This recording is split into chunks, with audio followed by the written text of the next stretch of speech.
In the Prieston Empire, the Manhwa Academy is the best educational institute, attracting a vast number of students each year. This year, the top position in the entrance exams has been taken by a girl named Elena Avoy, and a boy named Johan Petran has come in second. This is a shock to everyone, including the seemingly perfect Johan, who goes ahead and congratulates Elena for securing the top position, hoping that she will be impressed by his generosity and character. But when she plainly thanks him and then walks away, the boy is left shocked as his pride crumbles. Johan was the third son of Duke Petran and had royal blood in his veins as he was the nephew of the current emperor. From looks to wealth and from studies to personality, he stood above everyone else. But Elena stole the first position from him and even ignored him, and he can only think about her in the class. Elena is also in his class, and he tries to remember if he has heard anything about the Avoy family before, but he has no clue. As the girls catch him looking at Elena, they ask him what he was thinking, and he just says that he was looking at the weather outside.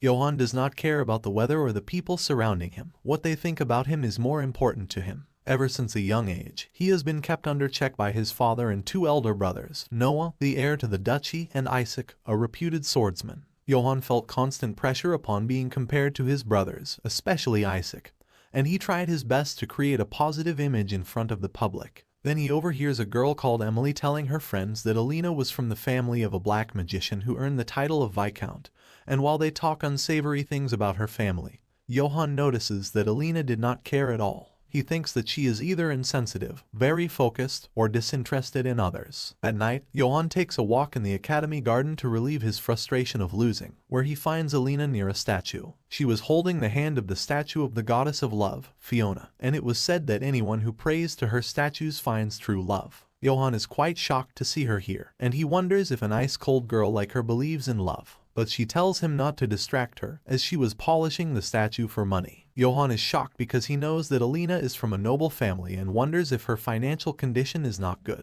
He wants to ask her about it, but her stare tells him that he is just bothering her. The next day, Johan thinks about that in class when he sees Elena and thinks that if anyone other than him had found her, rumors about her would spread quickly. But then he is stressed about why he is worried for her reputation. He thinks that it may be because he was defeated for the first time, and now he sees Elena as his rival, so he decides to observe her for the time being. They run into each other in the library, and Johan tries to get to know her better, but Elena gives him the cold shoulder again, saying that she was working. But the truth is that Elena was taught to never aim for what she could not achieve, and that is why she was trying not to get too friendly with Johan because she thought he was way out of her league. At the dorm, she calculates her expenses and incomes because the financial condition of her family was terrible, and her mother was ill. The progenitor of the Avoy family was Viscount Avoy, who earned the title because he was a great magician, but there was no one who could sustain the wealth and glory he received. The young Elena learned this story from her nanny back when her father was still alive and still had a reputable job. But he died in an accident, and Elena had to mature quickly to look after herself and her sick mother. The next day, Elena runs into her roommate, the Princess of Deuton, Jillian, a very talkative and extroverted girl. She gets comfortable quickly with the quiet girl and learns that she did embroidery to sell it. Jillian wants Elena to give her a tour of the academy since she was late, and even though she is busy, she accepts the offer since her roommate was treating her to something. On the trip, Jillian spots Johan and asks Elena about him, shortly before she runs to the administrator building for some work. Then Johan approaches Elena, and as they make small talk, she smiles, and he is blown away. As Johan leaves his room, he is curious about why Elena smiled, and she also thinks that she became too comfortable around him. The next day, Elena and Jillian go to class together, and the girls start gossiping that a princess of another country should not be with the silent and unsocial girl. Johan hears their gossip, and he knows that Deuton is a country of proud warriors, and Jillian was the first student from her country in the academy. This leads his thoughts to Elena, and he thinks that her smile was pretty. He is shocked, because he only wanted to deal with people who could prove helpful to him, and Elena was not one of those. But he still can't help thinking about her. At night, he runs her into the garden again, and she is floating using her magic to polish the statue. Johan cannot believe it because it was quite hard to do and prohibited.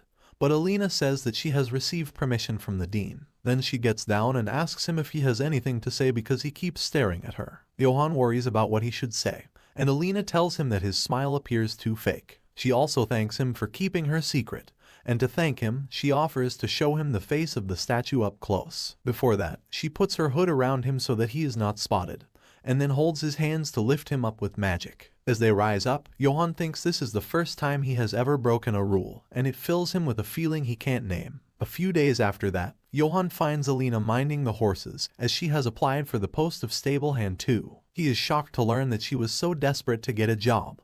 But then he realizes that after just a week of meeting her, he could not keep up the facade of being a sweet boy in front of her. Then Elena points towards a glistening horse, asking if it was his, and as she smiles while doing that, Johnan feels awkward again. In his dorm room, Johnan talks with his friend and roommate Todd about Elena, with the latter making fun of his friend for being interested in the girl who beat him. They go to the afternoon class, where a girl named Vanessa wants Johnan to partner with her in the next class assignment. While he gives her a fake smile and talks sweetly to her, he loses his composure when he sees Elena in the same class. He even starts blushing as he remembers the time they levitated using magic. Then the professor comes in and declares that their assignment is a quiz that will be taken in pairs. The teammates will have to ask each other the questions they prepare, and the topic will be decided on the day of the evaluation itself. Now Vanessa is anxious, and Johnan knows that it is because she is not up to his level in studies. But then they are shocked when the professor declares that he has already decided the pairs, and Johnan ends up with Elena. Vanessa is in tears after the professor refuses to change the pairs, and while Johnan is trying to console her, Elena says that she wants to talk with him for a minute. Vanessa tries to say that she is talking with him right now, but he ignores her and goes with Elena. They sit on a bench in the garden, where Johnan notices that Elena looks awkward,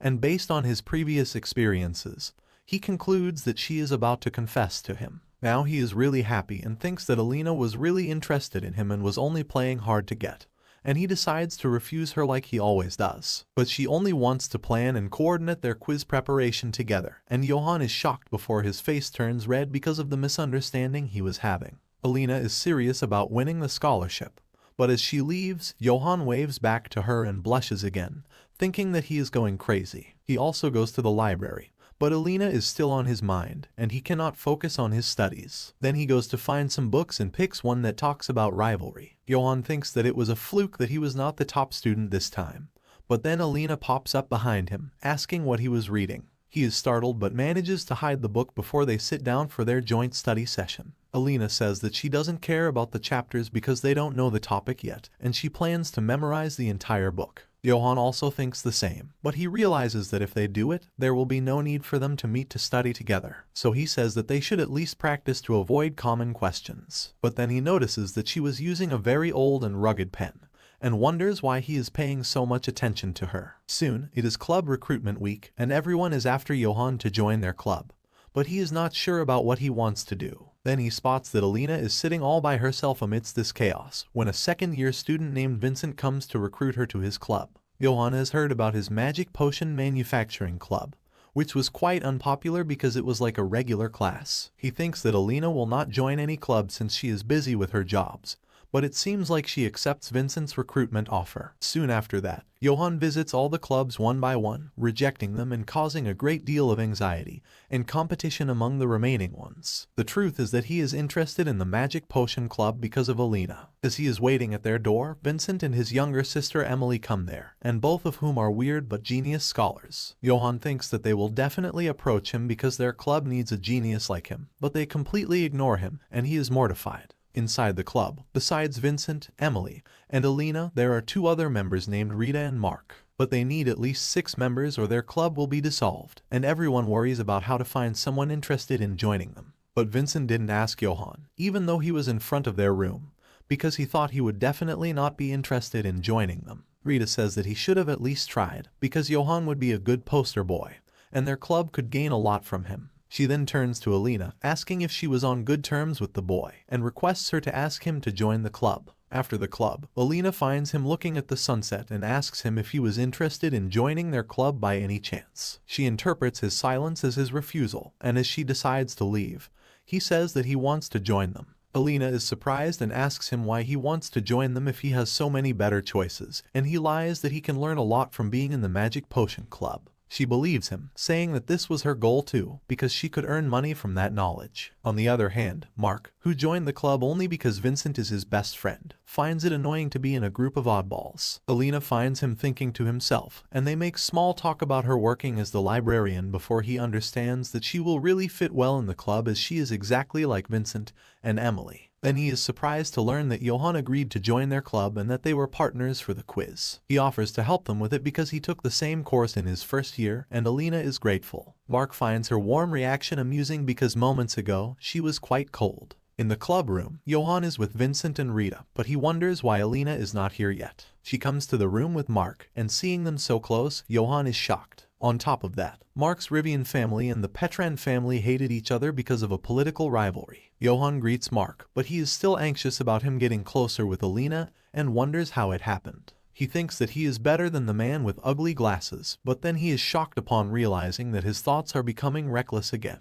In his dorm room, he talks with his friend Todd about his condition but makes the story about someone else. But Todd is quite sharp and realizes that his friend was finally in love, and the girl was Elena. He decides to poke fun at Johnan, saying that it was either the feeling of rivalry or a strange heart disease. Johnan refuses to believe that either of the two things is true, and he wonders what emotion he feels while looking at Elena. In the class, Vanessa approaches him again, this time to ask which club he has joined, and she is shocked to learn that he joined the Magic Potions clubs. She tries to change his mind so that she can get close to him and have a future with him. Then Johnan goes to the library to study with Elena, where he learns that she uses a leaf for a bookmark, while his bookmark is a literal piece of jewelry. Then she says that she was grateful to him for joining the club and gets back to studying before things get awkward. Johnan feels weird that she is anxious around him and doesn't even look at his face while she was smiling while talking to Mark. Then he notices that Elena was smiling while reading the book, and she says that this is something she enjoys. She also tells him that she is not as brilliant as him because she cannot remember what she reads in just one go like him,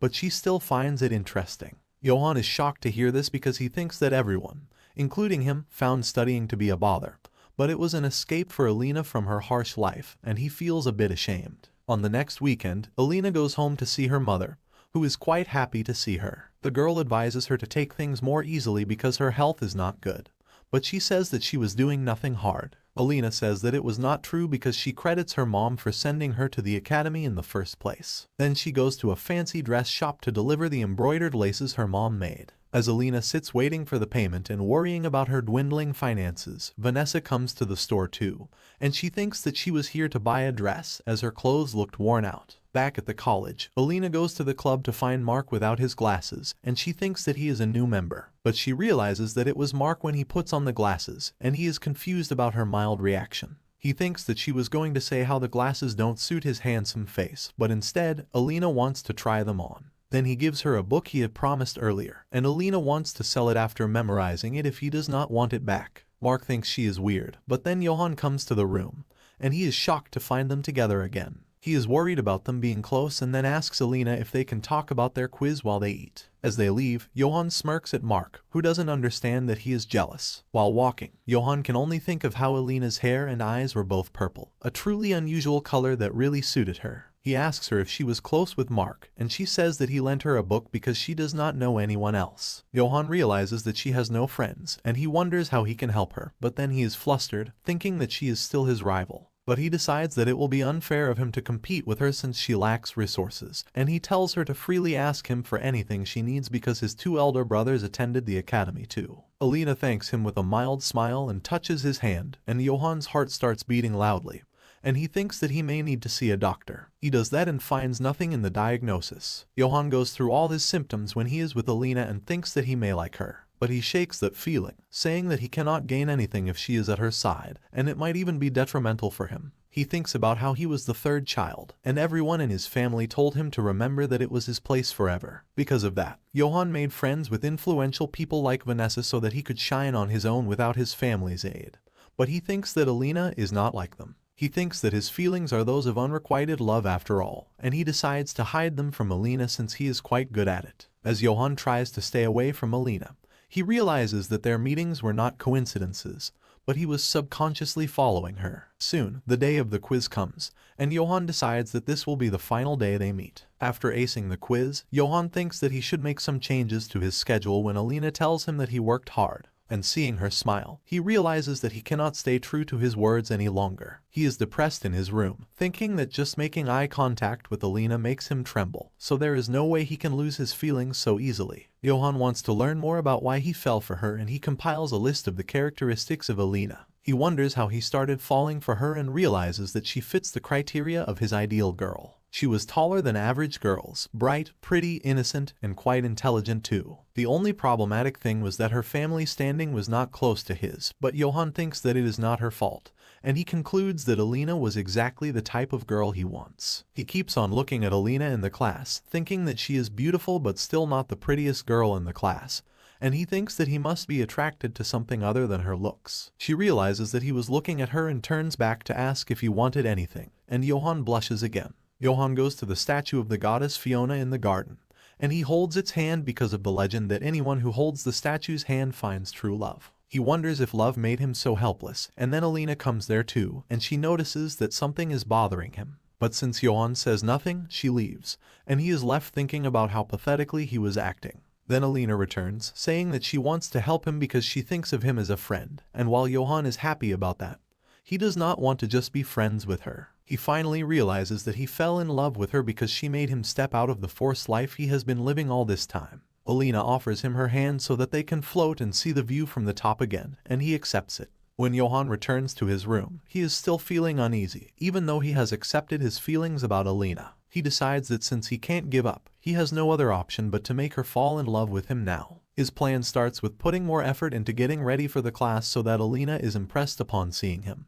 but she greets him usually, and he is shocked at her lack of interest. Johnan continues his tricks for the entire week but fails utterly, and he is defeated because he has no other idea of how to impress Elena. He thinks that at this rate, she may never fall for him, so he decides to learn more tricks to woo her. He stays up until late while trying to study, disturbing and annoying Todd, who is curious about what his friend is reading. Todd waits for Johnan to fall asleep, and then he sneaks to his desk to find that he was reading a book about love and relationships, and he is shocked. He knew Johnan from a young age, as their parents were on good terms and introduced them to each other at the age of 7. Initially, Todd was irritated by how quiet and boring the Petrin household was, but as soon as he saw Johnan, who looked like a radiant angel, he immediately wanted to be his friend. But Todd soon found out that the angel-looking boy was just a manufactured doll who was trying his best to be acknowledged by his family. So when Todd looks at the book Johnan was reading just now, he changes his mind. He finds that his friend had more books like this, and he barely stops himself from laughing out loud on realizing that the prideful Johnan had accepted his feelings so thoroughly. But then Johnan wakes up, startling Todd, who is left with nothing to say to him.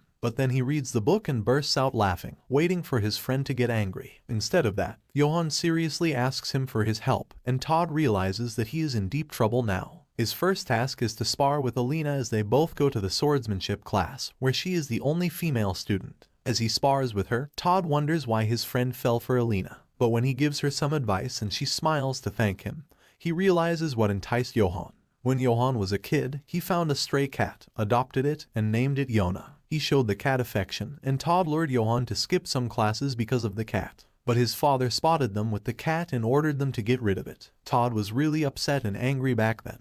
But Johnan hid his emotions, and from that day on, he never went against his father's wishes. Todd thinks that Elena looks like the cat Yona, but as she asks him if anything is wrong, he suddenly remembers what Johnan had told him to do and asks Elena to help him with history in exchange for his help in swordsmanship. She accepts his request, and Todd is really happy. His thoughts wander back to Yona and how Johnan hid his emotions even more after she was taken away. Todd thinks that Elena was able to turn the puppet-like boy into a human again, and he wishes to see more of it. Soon, Johnan and Elena meet in their club room again, where the former has brought a big carton of books for her. She notices for the first time that aside from being handsome, Johnan was quite well built too. Elena thanks him, saying that he brought too many books, but he smiles and says that he should do this much for his classmate. Hearing the word classmate feels like acknowledgement to Elena, and she is moved. Johnan asks her about the book she received from Mark, and she says that she sold it after reading and taking notes. Though he is flustered at first, he tells Elena that she does not have to return the books to him, and she can sell them if she wants. She thanks him, and Johnan feels like all his hard work was worth it. Then he brings the topic of her taking swordsmanship lessons from Todd.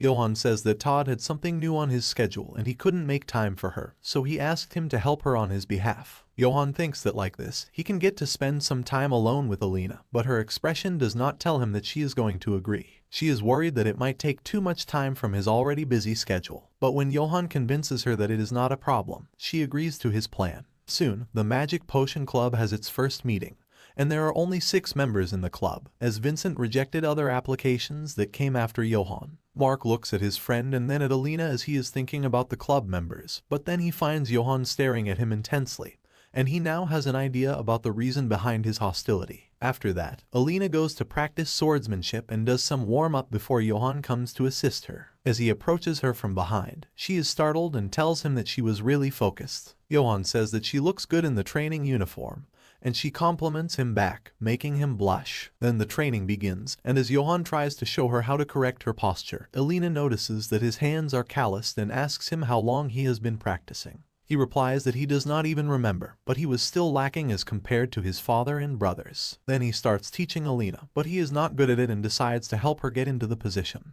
But then he starts to blush and immediately jumps back, saying that he was feeling a little dizzy. Elena says that they should stop training as Johan's face looks red, but he says that it is alright and resumes the training with a calm mind. As Johan gets behind her to hold her sword, Elena becomes aware of how close he is, and she feels a strange feeling in her heart. But thankfully, him helping her by holding the sword allows her to make a perfect strike on the dummy. Elena thanks him and says that she will be looking forward to his help next time, and Johan is quite grateful too. Back in her room, Elena is doing some embroidery, while her roommate Jillian asks her why she never rests. She does not receive a response and starts thinking about how Elena was so busy all the time that it made her seem like a cold person.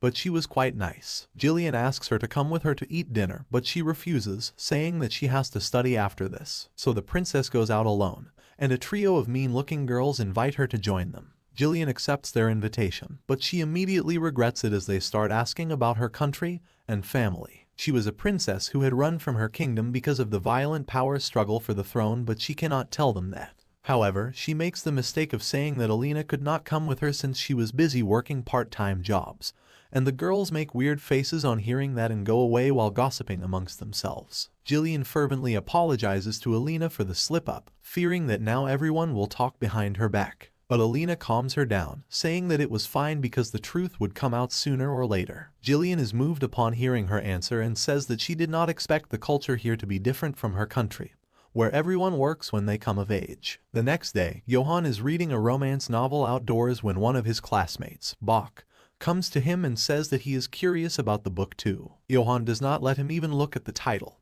and then the annoying boy informs him about the rumors surrounding Elena. Vanessa had found some dirt on her, and she was planning to use it to reduce her standing in the school. Johan is shocked to hear this, and he rushes to Elena, thinking that his fears have come true, and it was probably because Vanessa did not like Elena being close to him. He reaches the classroom just as a bunch of girls surround Elena, and she has a good idea of what is going to happen. She offers them a seat so that they can be comfortable, and as Vanessa tries to tell them that she saw the girl at a prestigious dress shop, Elena makes no efforts to deny it. Her composure and openness about wearing her mother's old dress on that day unsettle Vanessa, and then Elena flatters her sense of fashion, making the girl quite happy. She even shows the lace samples she made to the girls, who are amazed by her talent. But the one girl who is insistent on bullying her says that how could her father allow her to do such a thing. Elena tells them that her father died when she was young, and the girls are shocked and apologize to her. Vanessa even decides to order some laces from her, and Elena turns back to find Johan looking concerned. She realizes that he saw everything, and she winks at him to say that everything was fine.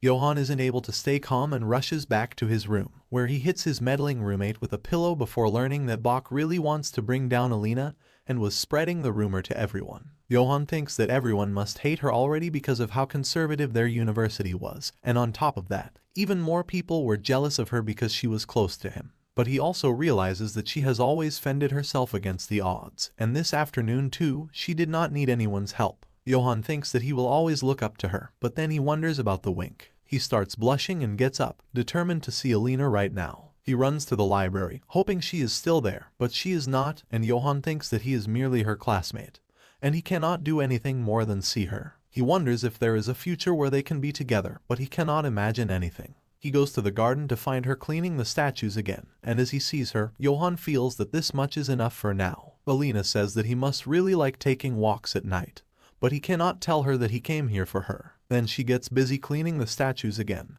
and Johan decides to help her with the job, saying that he has something to tell her. Elena looks at his face and thinks that he looks perfect from so close, but then she snaps back to her senses and takes the cleaning cloth away from him, saying that this work was not for him. but Johan takes it back, saying that she was working for money and not for fun, and she does not refuse him a second time. Johan thinks that she must be upset about what happened during the day, but Elena is really calm and thinks that Vanessa and the other girls were still nice enough to like her samples. She says that she even worked as a maid when she was young, but she wants him to keep it a secret. Johan feels hurt after learning her secret, but he also feels guilty because he stood by and watched, even though he also shared some blame for the incident. But he decides to hold on to his guilt now so that one day he can properly help Elena when she needs it. They finish the cleaning job, and Johan drops her off at her dorm, where Elena asks him to wait as she has something to give him. He eagerly waits for her gift, and Elena gives him a pouch she made herself to keep his precious bookmark, as she has nothing else to give him.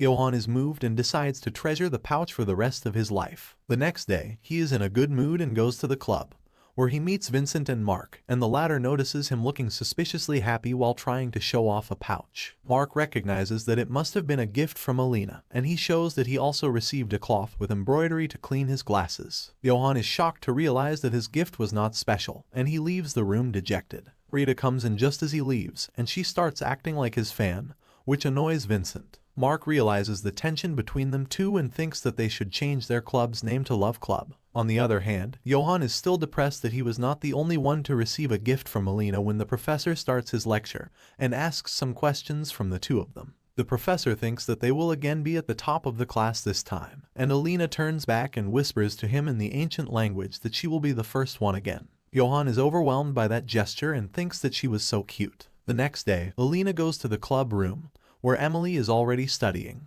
Emily always had trouble socializing, and her weird behavior and obsession with magicians, which were almost hereditary in her family, did not help her. She is sure that most people hate her because of that, and even though she wants to make friends, she can't. Emily is also curious about the Avoy family, but she cannot dare ask Elena about it. The latter starts the conversation and says that the book she is reading is interesting. Emily recalls how she talked about the Avoy family being insignificant and weird, and she wants to apologize to Elena, but she replies that she read the book too, and she found it interesting. Emily is touched, so she starts the conversation and asks Elena more about her family and how she learned to use magic. She realizes that Elena is genuinely interested in talking with her and even tells her about her dream to become a magician, even though she has no magic powers. Immediately after saying it, Emily regrets her decision and thinks that Elena will also laugh at her like the others, but she is very supportive and thinks that she has a great dream. The two girls become friends and agree to help each other out in their studies and research. Outside the club room, Vincent is waiting patiently, and he even stops Mark from entering the room. As Mark hears the voices from inside, he is surprised to see that Emily is opening up to someone besides them, and Vincent is also quite happy that she is making friends. The next day, Elena is trying to return a pile of books to the library when she loses balance and almost falls, but a blonde boy catches her. She almost thought that he was Johan for a second because of how alike they looked. Before she could wonder about his identity, the boy introduces himself as Isaac, Johan's older brother, and he knows that the girl mistook him for his younger brother. Isaac is quite cheerful and laughs a lot, and he thinks that he has heard the name Avoy before, even though he does not remember it. Later that day, Johan comes before the agreed time to help Elena with her sword skills, and he takes a few practice swings before getting lost in thoughts about her again. He accidentally says her name out loud and is startled when Elena appears behind him immediately. He makes the excuse that he could sense her because of his sharp skills, and as she compliments him and the Petran family, Johan starts thinking about his position in his family. But then Elena asks him to not consider his family's expectations for a bit, and tell him what he wants to do.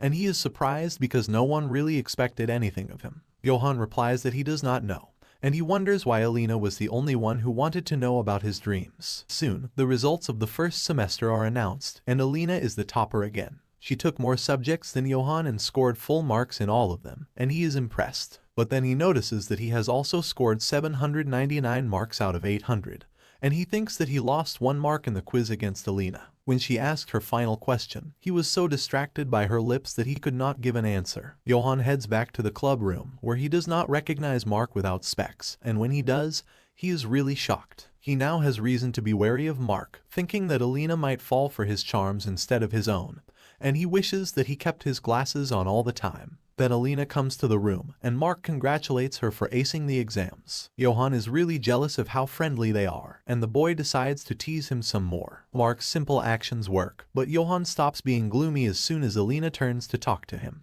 Mark wonders what attracted Johnan to her, and as he stares at Elena, he finds that she was indeed quite pretty. Then Rita and Vincent come there too, and Mark notices something about her, but his friend stops him, and he wonders what is going on between them. They start discussing their club activity for the Academy Festival, and decide to sell potions this year. Vincent suggests that they can all give ideas, and the person who suggests the best potion will win 10 silver coins. Elena is stunned to hear that, as it was half of her monthly earnings from doing embroidery. Johnan sees the expressions on her face, and he decides to find out about her idea and vote for her. Then, Vincent dissolves the meeting, but Johnan stops him, saying that he has gifts for all his club mates to boost their morale. Elena picks up one of the nicely decorated boxes and finds a beautiful pen set in it. Everyone likes the gifts, and she is especially moved, and Mark thinks that the boy was going to such lengths to impress his crush. After that, Elena learns that Jillian almost flunked in all subjects. Elena is dejected on hearing that she got admitted her just because she was a princess. She already knew that her friend ran away from her country because of the war for independence,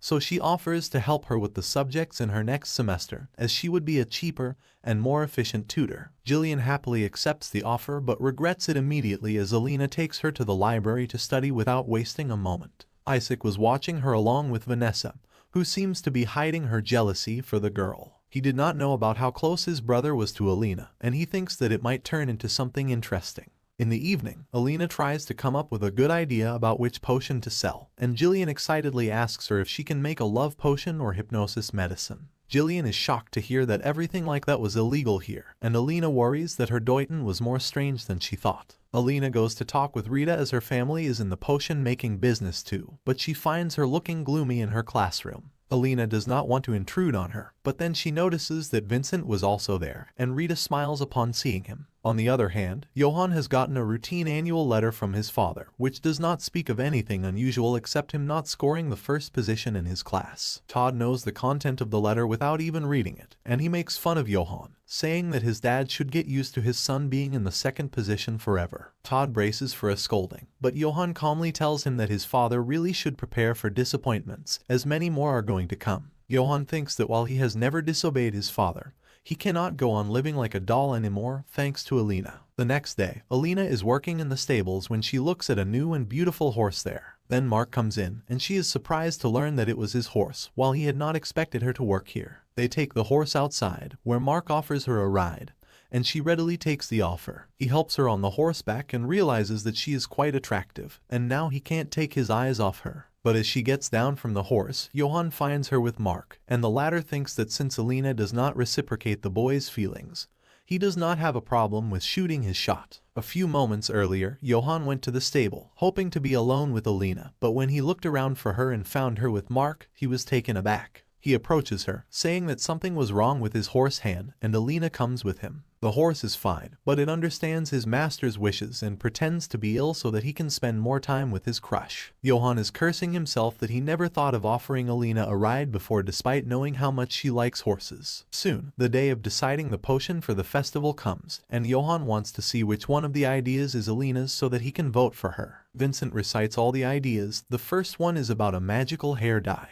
and the last one is a potion that helps with various eye problems. Johnan is shocked at this and thinks that the last idea is quite plain and boring. At first, he thinks that it was either from Vincent or Emily, but when he notices Elena looking gloomy because of lack of response, he realizes that it was her idea. He cannot believe that she would have such an idea for a festival stall, but then he thinks that she might never have gone to a festival because she has worked her entire life. Then the voting begins, and Johnan votes for the Clear Eyes potion, thinking that he is the only one to do that. He is shocked to learn that it got 3 votes and tied with the hair dye potion. Johnan thinks that the club is really full of people with weird tastes, but he is happy that it made Elena smile. Then Rita speaks out about their marketing strategy, and they have to work hard because their club is not popular. She says that they should use the attractive faces of Johnan and Mark to their advantage, and the latter agrees to take off his glasses during the festival while giving a taunting smirk to Johnan, who realizes that he is going to try something. A few days after that, Elena buys a present for her mom,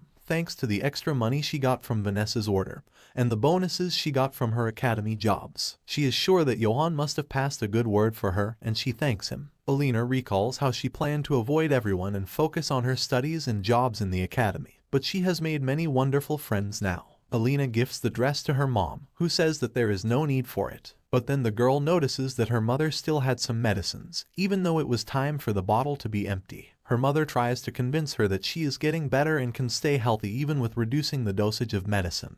But Elena knows that it was because the prices were going higher. Elena gets a panic attack, thinking that her mother was putting her health at risk because they had no money, and she was trying to not burden her daughter. She curses herself, thinking that it was because of her. Her mother suffered while she was enjoying her life at the academy, but she is determined to change it.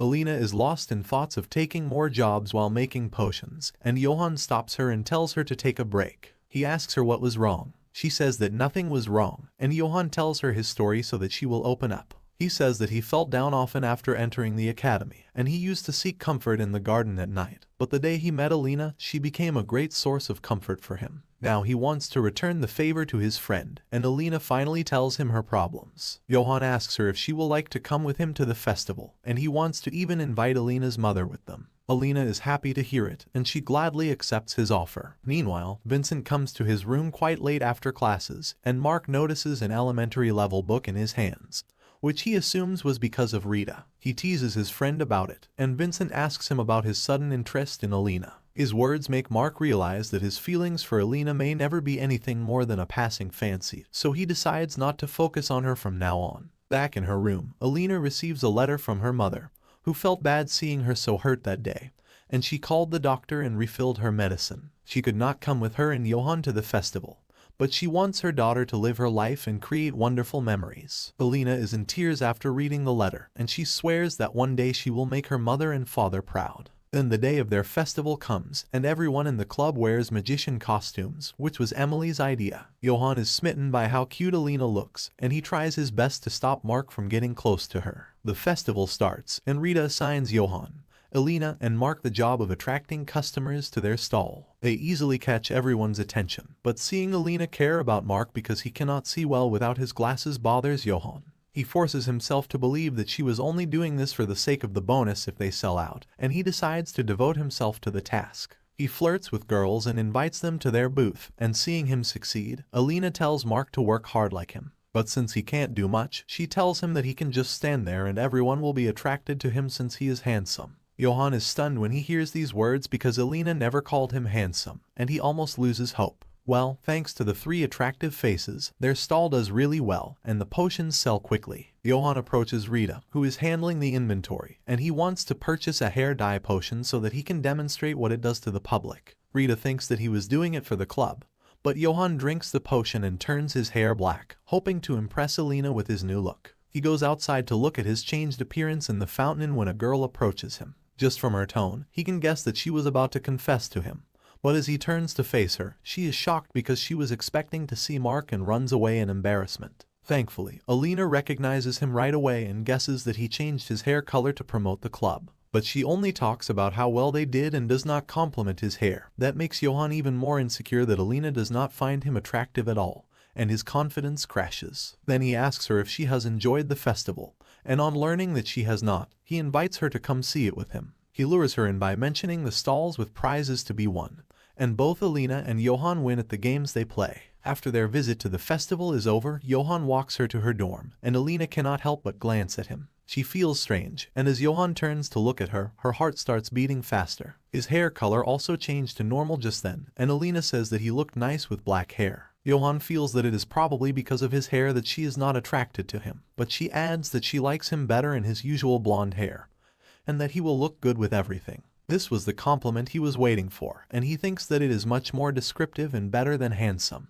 It is the second day of the festival, and Elena invites Jillian to their stall, and even Todd is tagging along with Johnan. Todd greets Elena, but then he is immediately captivated by Jillian and greets her in a cliché manner. But surprisingly, both have the same vibes and get along well with each other. They decide to see the festival together and invite their roommates to come join them later. Then Elena gets busy promoting her stall, and she bumps into a cute blonde girl who is captivated by her. She asks for her name and then walks away, and Elena wishes that she had a little sister like the girl. They have sold out all their potions, and the others retire back to the club room to calculate their finances, with Johnan and Elena being left alone. They are both worried about how reckless their roommates are, and Elena thinks that Johnan was close with Todd because he talked about him quite bluntly, and she is happy to see his new side. They go to the sparring competition, where Johnan holds her hand through the traffic, and she is reminded of how her father used to lead her through busy streets like this. But then their friends call out to them, inviting them to the seats they have reserved for them. There, Jillian tells Johnan that his brother Isaac won the first round of the sparring competition,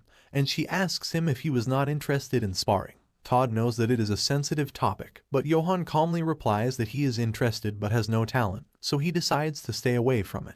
He is uneasy throughout the competition because it seems boring to him, but then he finds Elena staring at him. It makes his heart skip a beat, but then she points to the exit because she wants to leave. They go outside, where Elena says that she wants to pick up a gift for her mother, who could not come to the festival, and she would like Johann's opinion on it. They buy the gift and head back when a flower shop catches Elena's eye, and even the florist notices it and tries to get her to buy something. Elena is interested in the floral wreath, but she cannot afford to waste money on it. Johnan buys it and gifts it to her, saying that she should take time to look at beautiful things too. In return, she asks him to bend a bit and place the wreath on his head, saying that this is the only way she can admire its beauty. On the other hand, Isaac has won the competition, and he is greeted by his little sister Maria, the same blonde girl Elena ran into earlier. He wants to pamper her, but Maria is upset that Johnan did not participate. Isaac knows the reason behind it. Johnan was not allowed to participate as long as Isaac was here because he was not allowed to defeat his older brother. The vacations start, and Johnan runs into Mark as they are both taking their horses from the stable. They start talking to each other sarcastically until the latter mentions Elena, and Johnan coldly tells him to stop acting like a fool. Mark asks him if he is afraid of losing to him, and he just laughs, saying that he would be happy if he could feel afraid.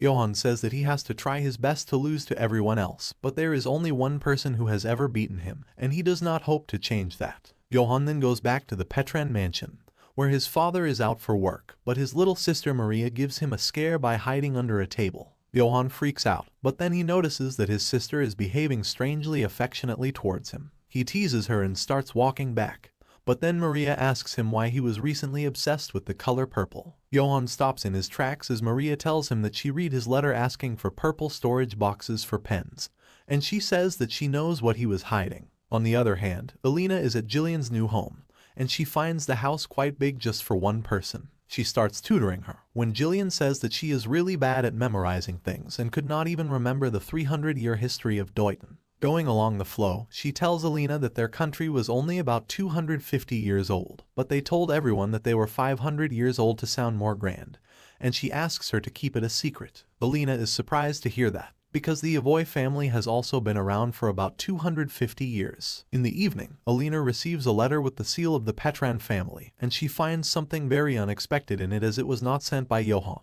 The next day, in his room, Johnan is still fretting about what kind of paper he should choose for a letter to Elena, and he even struggles with finding the right words. As he finally finishes the letter and puts a dried flower in the envelope as well, he comes outside to catch a breath. There, he sees Elena walking out of their house, and he thinks that he was just hallucinating her because he wanted to see her. But when he sees Maria with her, he is so shocked that he falls down from his balcony and rushes straight to his little sister. He looks quite serious as he asks her what she was doing, and Maria replies that she was just looking for a tutor that could teach her well. He keeps asking her more questions, and she replies that she knew Elena beat him in the exams, so she will be the perfect teacher. Maria is quite surprised to see her brother showing his emotions so openly, and she decides to tease him some more, saying that she will only hire Elena if someone can recommend her. Johnan knows that it is a trap, but he falls into it to help Elena and follows Maria to her room, where she laughs at learning how much he cares for the girl. She reminds Johnan of all the boys who tried to get close to her and how he shook them away, remarking that she never thought he would turn out to be so clingy. Johnan is flustered, and Maria keeps on laughing, saying that she thought he would marry some rich noblewoman or settle for Vanessa at least. But he gets quite sincere on hearing this and replies that he also thought the same. But Elena changed it all. Seeing him like that, Maria says that she will hire Elena to be her tutor, and she can call her here 3 times a week. Maria was the youngest daughter of Duke Petran, who was adored by everyone for her beauty, but her father always complained that she was quite immature. The young Maria did not care about growing up or studying because, at best, she would only be married to a prince for political reasons. She thought that she could not achieve anything as she was a mediocre person, and that is why she hated Johnan, who was a genius in everything, but he did not dare step outside the boundaries set for him. She thought that he would keep on living as an empty shell forever, but as she sits in front of Elena now, Maria wonders how this girl changed her brother. Maria finds that Elena is quite sincere and level-headed, but as she starts discussing how the tuition will go ahead, her opinion changes, and she thinks that she was not gentle and caring at all when it came to studying.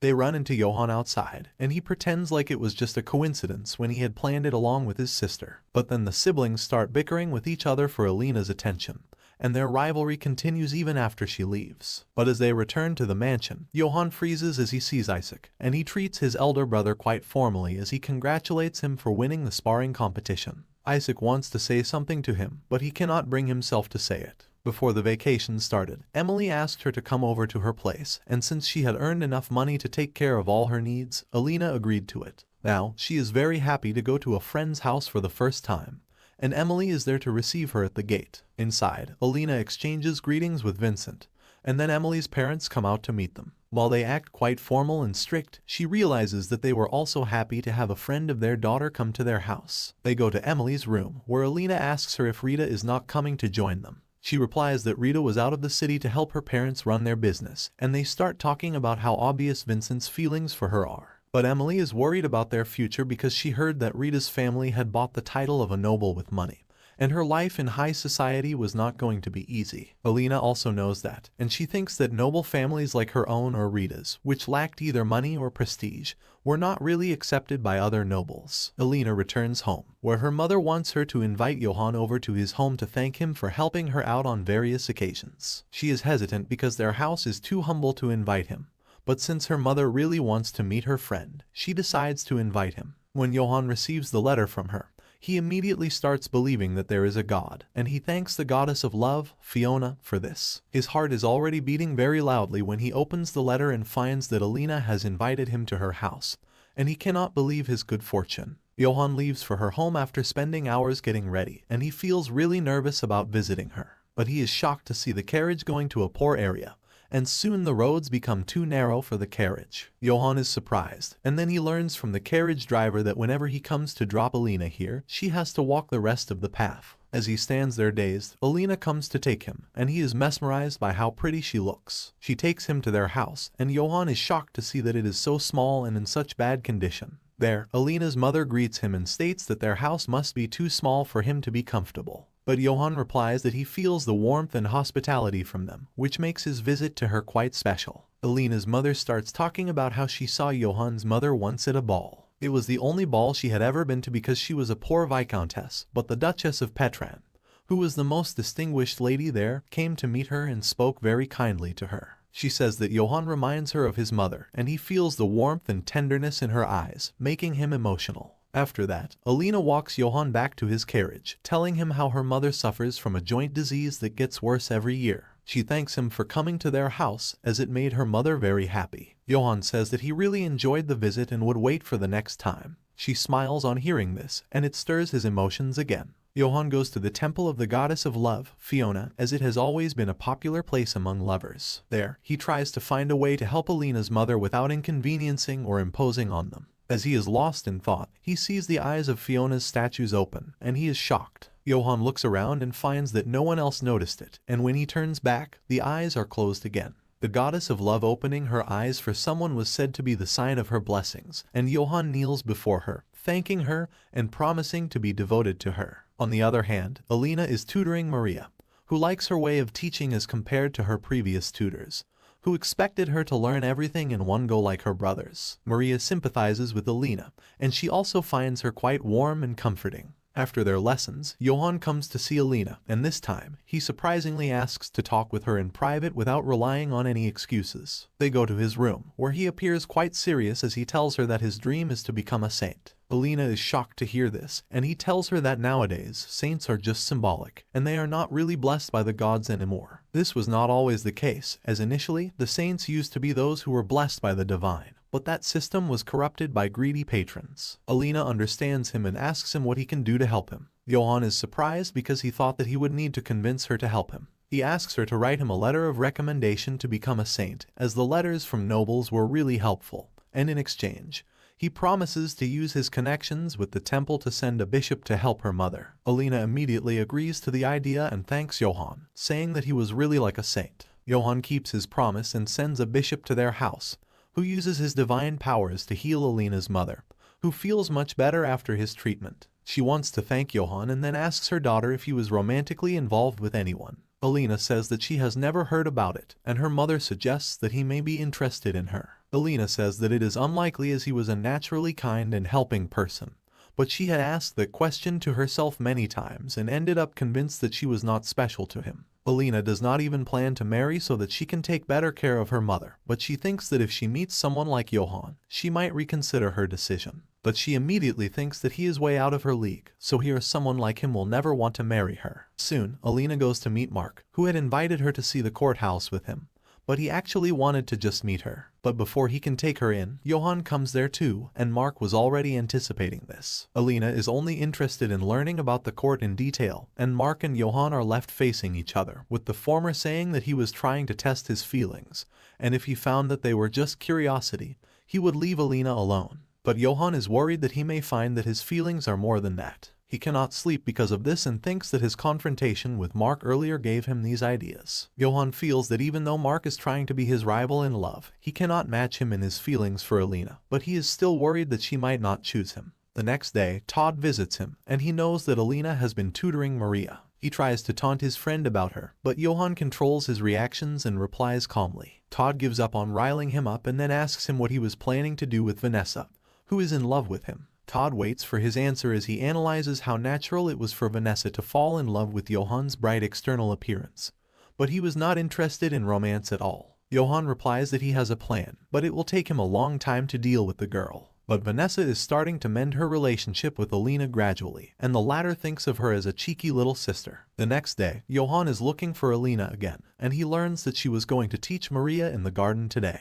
He goes there to meet her, but finds her sleeping and takes a seat across from her to watch her. Maria comes there soon, and she is horrified to see that her brother is getting more obsessed with his crush each day. But she decides to leave them alone this time because she thinks Elena must be too tired to fall asleep like this. Johnan still keeps her company and even shades her from the sunlight, not wanting to wake her up. Elena wakes up in the evening, shocked that she missed the class, but Johnan makes up an excuse that Maria was feeling a little unwell, so she could not come to study. He tells her that it is fine for her to sleep and then escorts her to the carriage. As Johnan watches her go, Maria comes from behind him and asks him if he is going to just stare at her for the rest of his life. But she is not being snarky and just wants her brother to do something if he wants to be with her. Johnan replies that he knows that too, but he is afraid that he will be rejected and things will not stay the same between them. Soon, the vacation is over and the new semester begins. Johnan goes out to the garden to meet Elena again, but he finds her dressed in a protective suit, carrying a foul-smelling thing with her. She offers him a handkerchief, and Johnan delightfully smells it, while Elena lights the thing she was carrying on fire using magic. She says that it was the fruit of a common tree, but since it smelled so bad, she was getting paid to get rid of the fruits. They talk about Elena still working multiple jobs, but then she whispers in his ear to ask him if he was granted sainthood. Johnan blushes as he tells her that he was too young for it this time, and Elena comforts him, saying that he will definitely become a saint when he is older, but he does not actually want that. One day, Elena meets Isaac in the academy hallway, and they exchange pleasantries before talking about Maria. Isaac says that he will invite her over so that they can all have tea together, but then suddenly Johnan comes there. He looks quite serious as he sees his brother with Elena and asks him how they know each other. Johnan gives Isaac a sharp glare, and the latter understands that it was a warning to not get too close to Elena. In their childhood, their father had conditioned Johnan to obey him and surrender to his brothers by taking away things he loved, and that broke his will to struggle. Right now, Isaac recognizes his brother's eyes are the same as when he did not yield easily. He takes his leave, thinking that his brother is changing for the better, and that he may regain his old spirit like this. In the Magic Potion Club, Elena learns from Emily that Vincent confessed his feelings to Rita and even declared to his family that he wanted to marry her. Emily could not believe that her brother could be so bold, but his rashness hurt Rita,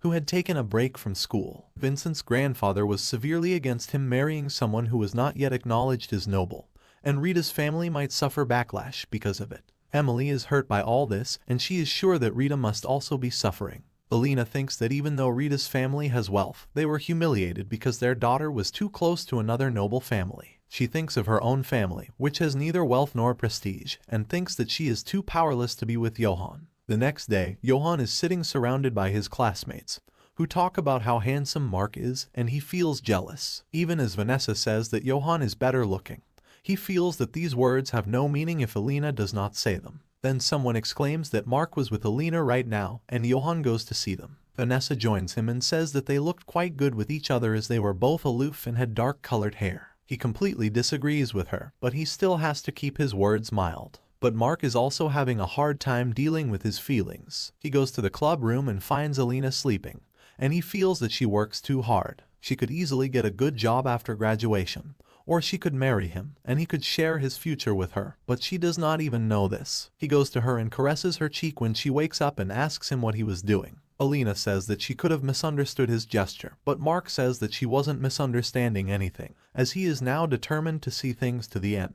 He tries to do it again, but Elena tells him that she does not want him to do it, and he is taken aback. But he is still determined to step up his game and not give up so easily. Johnan was outside the door when this happened, and though he was relieved to hear Elena's answer, he fears that she may give the same reply to him. But he decides to trust in his feelings and prays to the goddess Fiona to help him. After Mark was rejected, he tried to stay close to Elena even more aggressively, but Johnan realized it would not work, and he tried the opposite approach of meeting organically, mostly in the company of their roommates who had become good friends. They often gathered in the library to discuss the astronomy class, where Todd and Jillian just fooled around before they came. One day, Todd learns that everyone in Deuton is straightforward, and they do not hesitate to tell everyone about their love, and he unassumingly tells Jillian about his friend crushing on Elena. She screams because of the shock, and he tries to calm her down, thinking that luckily no one heard them, but then he turns around and finds that both the topics of their discussion were here. Todd freezes because of Johann's icy gaze, and Elena asks him if he has a crush on her. Todd sees Johann's face, and he knows that his life hangs in balance, so he decides to continue with the situation and acts like he really has a crush on Elena. He acts cheesy and says that he does not want their friendship to be ruined, so he will let go of his feelings for now and run away, with Jillian following him. Elena is left confused after what just happened, and Johnan really plans to kill his best friend. But Jillian thinks that it was all her fault for screaming too loudly, and she has been trying to make it up to Todd by treating him to dinner. What concerns her is that Elena does not seem bothered by it. She wants to solve things between her and Todd, but Elena is quite composed, and says that she does not have time for romance. Jillian feels bad for Johnan now, thinking that even someone as handsome and charming as him is suffering from unrequited love. The next day, Elena hears some boys gossiping about what happened between Rita's and Vincent's families, and they openly mock her. But then Johnan goes to them and changes the topic on purpose, and he seems glistening when she looks at him. Later, they go to observe stars at night, and their friends are not there to bother them as they both make excuses about not feeling well. Johnan is really happy that he is alone with Elena on such a romantic moonlit night, and as they talk, he feels that she has opened up a lot to him compared to when they first met. But then they suddenly stop while climbing the stairs as they find Vincent and Rita kissing. They take a detour where Johnan blushes while talking about what they just saw, and Elena is amused to notice it. Then Johnan says that eventually Vincent and Rita will get together, and their families will reach a mutual agreement too. He also thinks that Vincent's grandfather throwing a rage fit was part of an act, but as Elena keeps on talking about the kiss, he gets flustered and changes the topic. He tells her about the Imperial Ball, where the top 2 students of each year are invited from the academy. He is still blushing as he talks about it, and Elena thinks that something is different about him today. The next weekend, Johnan has to go home because his father and eldest brother Noah are back from the border. Noah treats him condescendingly as always, asking why he was losing to a nameless nobody in his class. Johnan hesitates on hearing that, and his brother tells him not to have any funny ideas that may disgrace the family. Johnan wonders if falling in love with someone is such a bad thing and why his family always treats him like he is worthless. He is furious and irritated, but still acts like his usual self and smiles as he tells Noah that he will keep it in mind. In the past, he would have really accepted what he was told to do, but now he is determined to resist while hiding his true intentions for the time being. Soon, the exams conclude at the Manhwa Academy, and the latest gossip everywhere is the engagement of Vincent and Rita. The latter has finally returned to the academy after a long absence, and she thanks her club members for being with her when she needed them. Johan is happy that they have finally found their happiness and the blessings of the family, but he knew that Vincent's family of scholars could not deny a union with Rita's family, which was very rich, and the relationship benefited them too. But then he thinks about the differences in his and Elena's families and thinks that his family can get nothing from her, and that is why his father will never allow them to be together. Johan thinks that if, by some chance, Elena reciprocates his feelings, he will defy his family without worrying about his relationship with them. He finds her glancing at him, but she immediately turns away, and it gives Johan hope that things can still go right. The results of the exam are declared, and Elena and Johan still occupy their respective positions. He feels glad that he lost to her fairly again,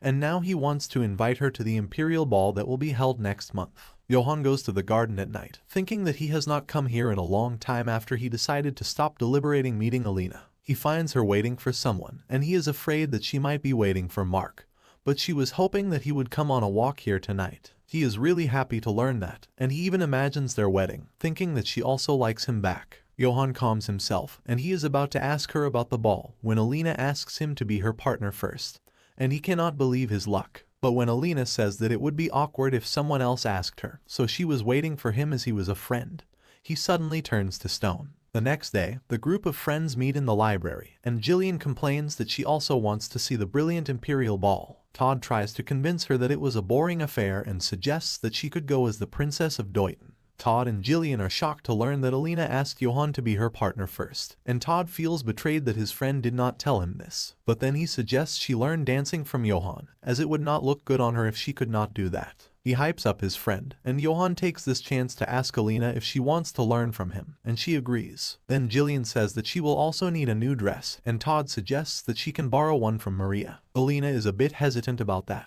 but her friends convince her that it is important to wear a decent dress. Then Johan takes Maria with him to visit a mansion that he bought by investing whatever money he got as the son of a duke. He had kept it a secret from everyone in his family because he did not hope of getting much in form of inheritance. He asks Maria to keep it a secret from everyone, and as they bicker about it, Elena comes, and they immediately sort out their differences. As soon as they meet her, Maria takes her along to try the different dresses. Elena is surprised that Maria's dress fits her perfectly, but the truth is that Johan had ordered them for her in secret. Outside, Johan is patiently waiting for Elena to choose a dress, and then she comes out wearing the one he had predicted she would choose. He finds her stunning and is unable to even speak until Maria nudges him into action. Johan then asks her for a dance, and Elena gladly agrees. Elena finds it hard to dance and steps on his feet frequently, so he tells her to take a break. As they sit down, she apologizes for stepping on his shoes, and Johan finds her even cuter when she is worried. She says that she is afraid of wasting his time, and he cannot tell her that these are the happiest moments of his life. He tells her that she is doing better than she thought and asks her to trust him as a partner. They try dancing again, and Elena really does better this time. Then her ankle twists and she trips, but Johan holds her firmly, and she notices how deep his eyes were and how firm his arm was around her. She keeps her head down because she is blushing and cannot dare to look him in the eye, and she wonders what is going on with her. To her, Johan appears calm, but he is even more panicked than she is. They start dancing again, and Elena remarks that Johan gets embarrassed easily. He thinks she is talking about the incident where they found their friends kissing. Johan was not embarrassed by the kiss but flustered because he was with Elena. Then she says that she found him quite cute that day, and his heart skips a beat. They start their final dance for the day, where they have to be quite close to each other, and Johan feels nervous even though he has done it many times. He also notices that Elena was also conscious of being so close to him, and he wonders if she sees him as a man. On the other hand, Vanessa is meeting with Todd since she wants to see Johan, but he tells her that she should look for a new love interest. She argues that she won't go for anyone less handsome than Johan, and she shuts him up. Then she starts talking about how she wanted to go with Johan as his ball partner, and Todd accidentally slips out that he took Elena as his partner and even got a dress made for her. Now Vanessa is angry and wants to give a dress to Elena so that Johan will not have to bother with her. She invites Elena to her house and offers to gift her a dress for the ball, but she replies that she does not need it because she already has one. Seeing her not budge, Vanessa tells her that she might get Johan in trouble with his strict father. Elena thinks hard about it and finally accepts her offer. Vanessa plans to give her the ugliest looking dress she has, but she cannot control herself when she finds herself looking good in even the less pretty dresses. The fashion maniac in her forces her to give a better dress to Elena, and she thinks that she might even invite her along the next time she goes shopping. The day of the imperial ball comes, and Johan eagerly waits for Elena to arrive at the party. He finds her wearing a beautiful red dress and is dazed by how amazing she looks. He takes her along to the ballroom, saying that Vanessa really has better fashion sense than him. Johnan is really happy to have Elena by her side, but he also wants to keep her hidden from everyone eyeing her. Then Mark and Isaac come to the party as the toppers of the second year, and Elena wants to greet them, although Johnan hates the idea. Soon, the Emperor and Empress also arrive, and the former addresses his subjects, saying that this party was to honor the brilliant minds of the empire. The top students of the Manhwa Academy are introduced before him, and he gets quite serious as he hears Elena's name. Then the festivities start, and Elena feels bored and out of place. As Johnan whispers in her ear to ask if she was bored, she turns red and asks how he noticed. Elena thinks that he is such an affectionate and caring friend that it sometimes creates misunderstandings about his feelings for her. But then she remembers what Vanessa told her about Duke Petran being very strict, and she does not want to create a problem for Johnan. Then the music starts, and Elena suggests that they should dance. But as they start dancing, she cannot take her gaze away from his face and remembers the day when he was too close to her. Elena blushes, thinking that there is something wrong with her. She is still feeling flushed after the dance is over, and then Mark approaches her. Johnan is angry, but Mark ignores him and compliments Elena about how pretty she looks in the dress. Then Mark asks her for a private conversation, and Johnan cannot stop her even though he really wants to. Elena whispers that she will be back, and he is happy just with that. Mark takes her to a balcony, where Elena tells him that she cannot give him what he wants. He tells her how he started getting close to her because she seemed like a good person, and then to tease Johnan.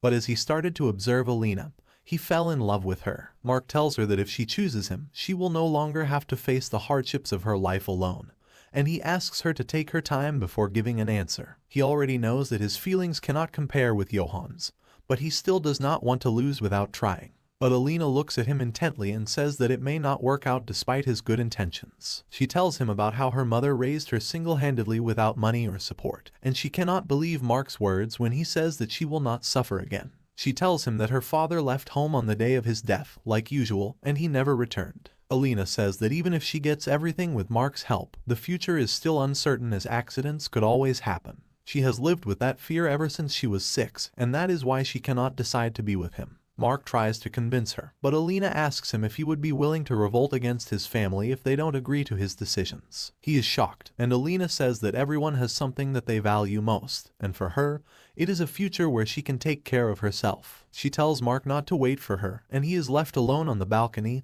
dejected. Soon, Elena gets a letter from the academy and goes there, where Johnan also joins her because of the same reason. She is mesmerized as she sees him all dressed up and fumbles around with her words. They go to the office, where they are greeted by the nervous associate dean, who wants to talk to them about a proposal. It was about a student exchange program with Deutschland, and they were being asked to study there for the next semester. Johnan thinks that this offer requires a lot of thought, and Elena thinks that it will not be possible to manage her finances with that. But she is surprised to hear that the dean has unofficially decided to waive off her tuition fee, and would even give a stipend for the next 6 months. Johnan asks some questions from the associate dean, and has a suspicion that only he and Elena are being sent to Deutschland, and he realizes that the Deutschland nation had asked for them. Then the woman tells them that the Emperor of Prieston will guarantee their safety, and Johnan has even deeper doubts about this whole business. Both of them ask for time to come to a decision, and Johnan thinks that even though everything about the exchange is uncertain,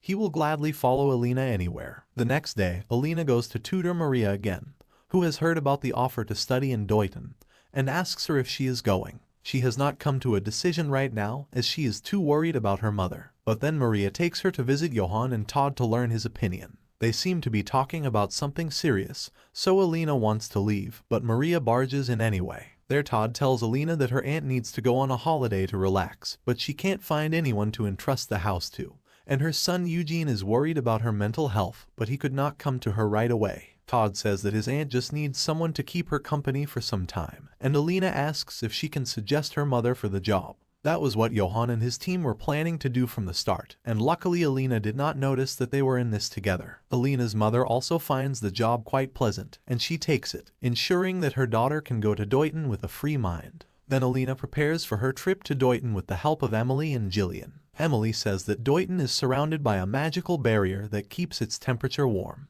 She learned about it from a book and asked Jillian about the magician who made the barrier, but the princess had no answer. Then Jillian tells Elena that avoiding others' eyes and covering one's mouth is considered rude in Deutschland. Aside from that, the people are straightforward and dress freely as compared to the Prieston Empire. She adds that the power of the king is even more absolute in Deuton than it is here, and it may be strange for new people. Jillian is also worried that her sister Logi has already ascended to the throne after killing their brother, who helped her escape. She might already know about Elena and her being roommates, so it might put her in danger. Jillian says that she cannot do anything to help her, but she tells her a secret of the Deuton kingdom. The barrier surrounding the kingdom could only be opened by the royal family, and that is why their numbers were always kept in check by the ruler. Soon the day of departure comes, and Elena can't believe that they are going to use the Imperial teleporter to go to Deuton. Then Johnan comes there too, and he is wearing a heavy fur jacket to prepare for the cold weather outside the barrier. Elena thinks that he might be more sensitive to colds, but he does not tell her the real reason. Then the magician tells them to step into the circle and teleport them to the snowy outsides of Deuton.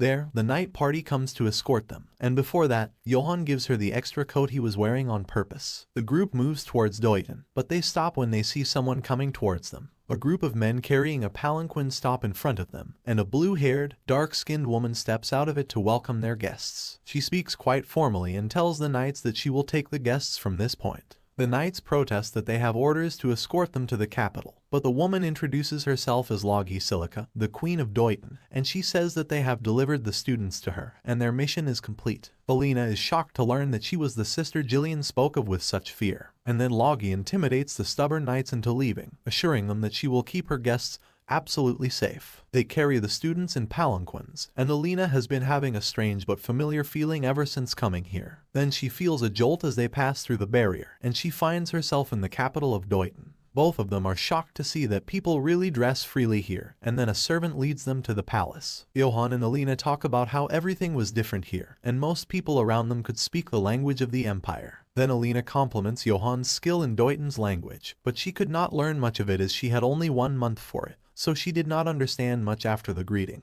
Then they finally arrive at the royal palace. They officially exchange greetings with Queen Logi, who says that a banquet will be thrown tonight to welcome them. After that, 2 girls, Amnon and Nimr, introduce themselves to Elena as her attendants while she stays here. They help her get changed into an outfit, and Elena is glad that it is not as revealing as the trend here. But as she goes out and sees Johnan in his dress, she is captivated by him. He approaches her, but she keeps on staring at his exposed stomach and chest and remarks that he is quite big. He finds her comment quite cute, but he also blushes at how she stares at him. Then she returns to her room, and Nimr offers her a drink as she asks her about her relationship with Johnan. She remembers her mother asking her the same question, and replies that they are friends, and Nimr says that they looked quite good together. This is the first time Elena has heard that, and she thinks that they are the opposites of each other. At night, they talk with Logi at the party, and she talks about how her father knew Duke Petran. Then some girls approach Johnan, asking for a dance as that was a gesture of friendship here, and he obliges hesitantly. Now Elena and Logi are left alone with each other, and the latter asks her about how she topped her exams. Elena replies that she worked hard for it, and the queen is impressed that the girl was not unnecessarily modest. She then asks for her help to figure something out that she has not been able to do on her own. Logi adds that it might interest her because it was about a member of the royal family who had fled Deuton. Logi talks about her and Jillian's situation by making themselves the characters of a story, and she wants to know Elena's opinion on what she would do with a person who was out of the country with dangerous secrets if she were the queen.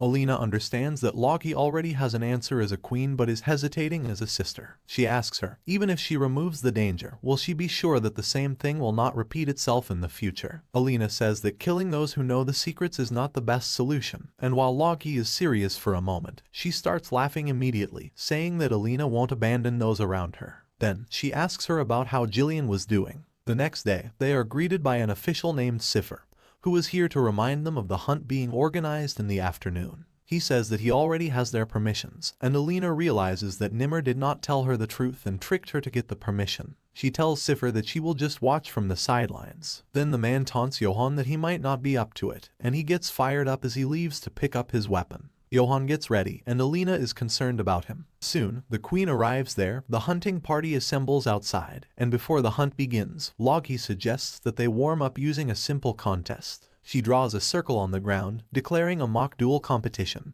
and her soldiers are raging to participate. Then Logi turns to Johnan, who has no interest in participating, but she taunts him about being shy. Hearing her words and thinking that it will be fine for him to demonstrate his skills since they are not in Prieston, He decides to participate. To make things more interesting, Logi suggests making a bet to grant whatever Johnan desires if he wins. She tells him that if he can defeat even one of the 3 warriors of his age, she will consider him a victor, but Johnan declares that he will defeat all of them. As Johnan enters the arena, Logi sits with Elena, and she asks her to make predictions about who will win. Elena confidently says that Johnan will win, even though she has never seen his fight against anyone before. Johnan beats the first 2 challengers very easily, but as third warrior, Johnan, goes to the arena, Logi says that he is the strongest of the 3. Before starting to fight, Johnan blows a kiss towards Elena, and Johnan has a personal reason to beat him now. While they fight, Logi asks Elena about her future plans, and she believes she can make a name for herself as a magician by joining the Magicians Association after graduation.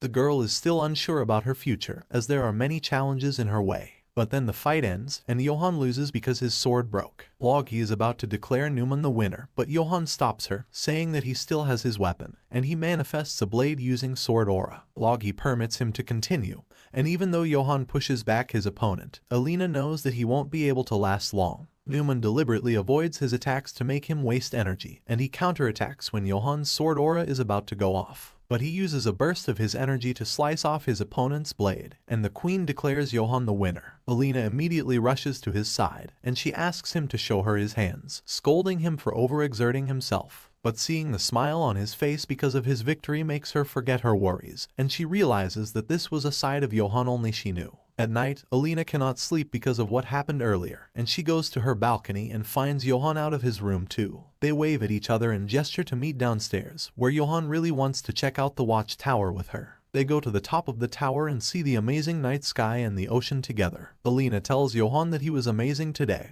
and she was happy for him. He wants to give her the usual modest reply but finds himself unable to do so, and he says that he is also happy. Then he tells her about a lot of things, including the Petran Rebellion, which was the story of his father. It was the story of how the current duke's older brother forced him out of the house and killed their parents, but ultimately died at the hands of his younger brother. Johnan tells Elena that his father always told him to remember his position so that such a thing would not repeat. But he also pushed him to be something to show off to others. He feels like an idiot for listening to him and trying so hard, but Elena comforts him, saying that his father must have seen himself in him. But if he looked closely, he would find the good differences too. Johnan is overwhelmed as he thinks about how kind and caring Elena is, and he tells her that he is a greedy person, and she will see the proof soon. He asks if she will hate him for learning his true nature, and she replies that she will never do that. The next day, Elena reads the story of a girl who walked out of the ocean and claimed to be the daughter of the sea god. The girl soon became Queen Silica, who was worshipped by all and founded the kingdom of Deuton. Silica then rescued and befriended an injured dragon called Hebainfra, and seeing the purple dragon in the book makes Elena feel strange. The next day, Johnan and Elena meet up again, and the former has cheered up and opened up a lot since the hunt, and Elena is happy about it. Then Johnan notices her looking unwell, and the way he looks at her almost makes Elena feel like he loves her. She entertains that possibility but then recalls that he dreams to be a saint, and if he does, he will not be allowed to love anyone in private. Elena tells him that he will make a great saint, and Johnan can't tell her that he no longer plans to. Then they go to take a tour of the royal capital, where a child calls Elena Hebainf,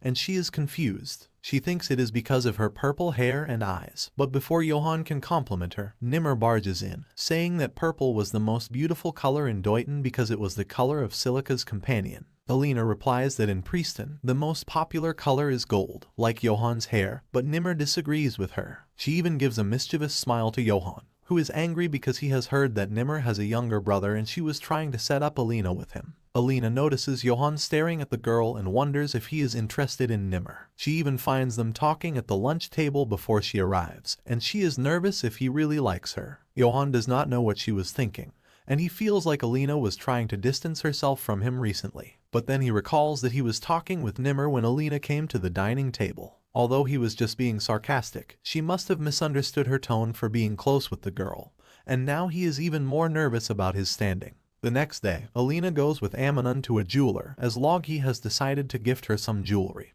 and she decides to take the gift even though she is reserved about it. Elena asks her attendant if magicians were rare in Deuton, and she replies that those who have Silica's blood running through them can never become magicians. Then their carriage suddenly stops as the driver goes to relieve himself, and Amnon takes Elena to see the white rock cliff nearby. Elena finds that the cliff looks very beautiful, and she thanks Amnon for bringing her here, but she seems to be hiding something. Then suddenly, a huge boulder rolls down from the white cliff towards the coachman, and Elena stops it using her magic. She felt a strange magical energy before the boulder rolled down, and she wonders if there are really no magicians in Deuton. She was right, as the court magician, Rodok, was sent by the queen to test her powers, and he found out that Elena's magic was similar to the one that created the barrier. Logi is pleased to hear the news and talks about the man who started the Avoy family, mentioning that he was said to be incredibly temperamental. She wants Elena's help with something, and if she refuses to cooperate, Logi plans to force her into doing it. She invites Elena to her room the next day, saying that she wants to talk about something private with her. Elena feels uncomfortable,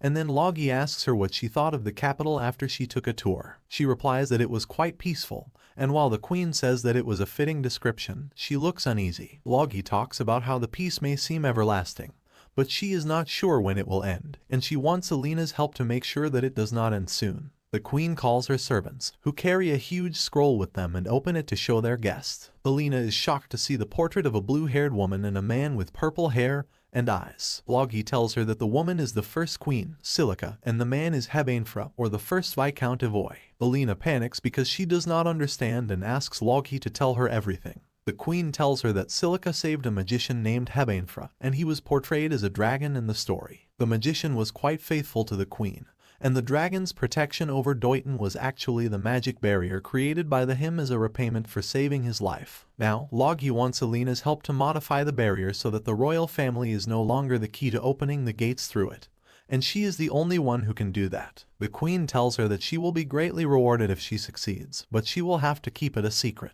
Elena is not confident that she can do something so huge and asks for some time to think. Logi gives her the time, but she tells her that she will definitely accept this proposal, or she might lose something precious to her, and the girl is threatened. At night, Elena waits to see Johnan from her balcony, but he does not come out, and she starts thinking about the story of her ancestor and the first queen of Deuton. She thinks about how the royal family of Deuton was blessed with a healthy body, and it could create problems for them as they had to keep their numbers in control since they were keys to entering and exiting the kingdom. As Elena gets depressed, thinking that Logi must have killed her brother for the throne, she notices Johnan in front of her. He has noticed that she is feeling down, so he cheers her up by making shapes out of shadows. They meet downstairs, where Johnan teaches her how to do that, and she finally feels better. Elena realizes that he was doing this deliberately to make her feel good, and she tells him that she was just having a moment of self-doubt. Johnan tells her that no matter what she is facing, she will definitely succeed. Elena was used to thinking that her dreams were too big for her to achieve,